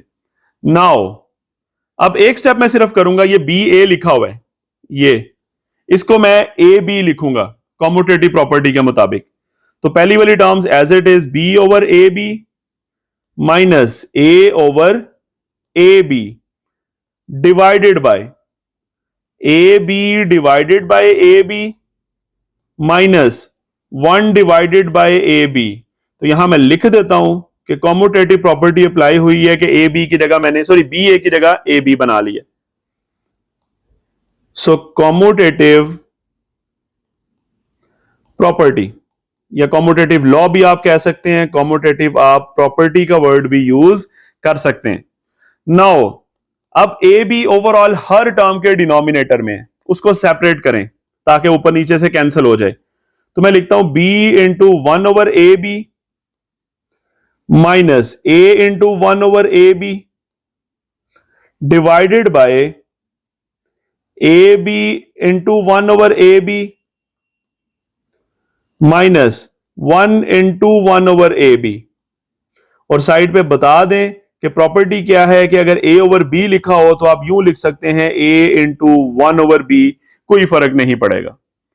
नाउ 1 ओवर ए बी ऊपर से भी कॉमन और नीचे से भी कॉमन, जब ऊपर से कॉमन लेंगे तो b और a बचेगा, और कॉमन क्या निकल आया 1 over A B divided by, नीचे से भी 1 ओवर ए बी कॉमन निकाल लें तो ये बचेगा ए बी और माइनस क्या बचेगा 1, और ये प्रॉपर्टी होगी बेसिकली डिस्ट्रीब्यूटिव, क्योंकि रिवर्स ऑर्डर में देखेंगे तो b जब मल्टीप्लाई होगा इससे तो वही ऊपर वाली टर्म, और जब a मल्टीप्लाई होगा इसी से तो वही ऊपर वाली टर्म, यानी ऊपर वाली टर्म्स ही बनेगी। तो जब भी आप कॉमन लें बेसिकली तो वो डिस्ट्रीब्यूटिव प्रॉपर्टी होती है बेसिकली। तो यहां लिख देते हैं डिस्ट्रीब्यूटिव प्रॉपर्टी, यानी डिस्ट्रीब्यूटिव प्रॉपर्टी को यूज करते हुए हमने 1 ओवर ए बी को अलहदा लिख दिया। अब ऊपर नीचे 1 ओवर ए बी है, सेम है, वो कैंसिल हो जाएंगे, तो result will be B minus A over A B minus 1, और साइड पे बता दें कि प्रॉपर्टी कौन सी लगी, cancellation. So we can say this is cancellation property, so simple. और यही आपका रिजल्ट होगा। This is the answer of your last part. यूं हमारी एक्सरसाइज 1.1 कंप्लीट हो जाती है।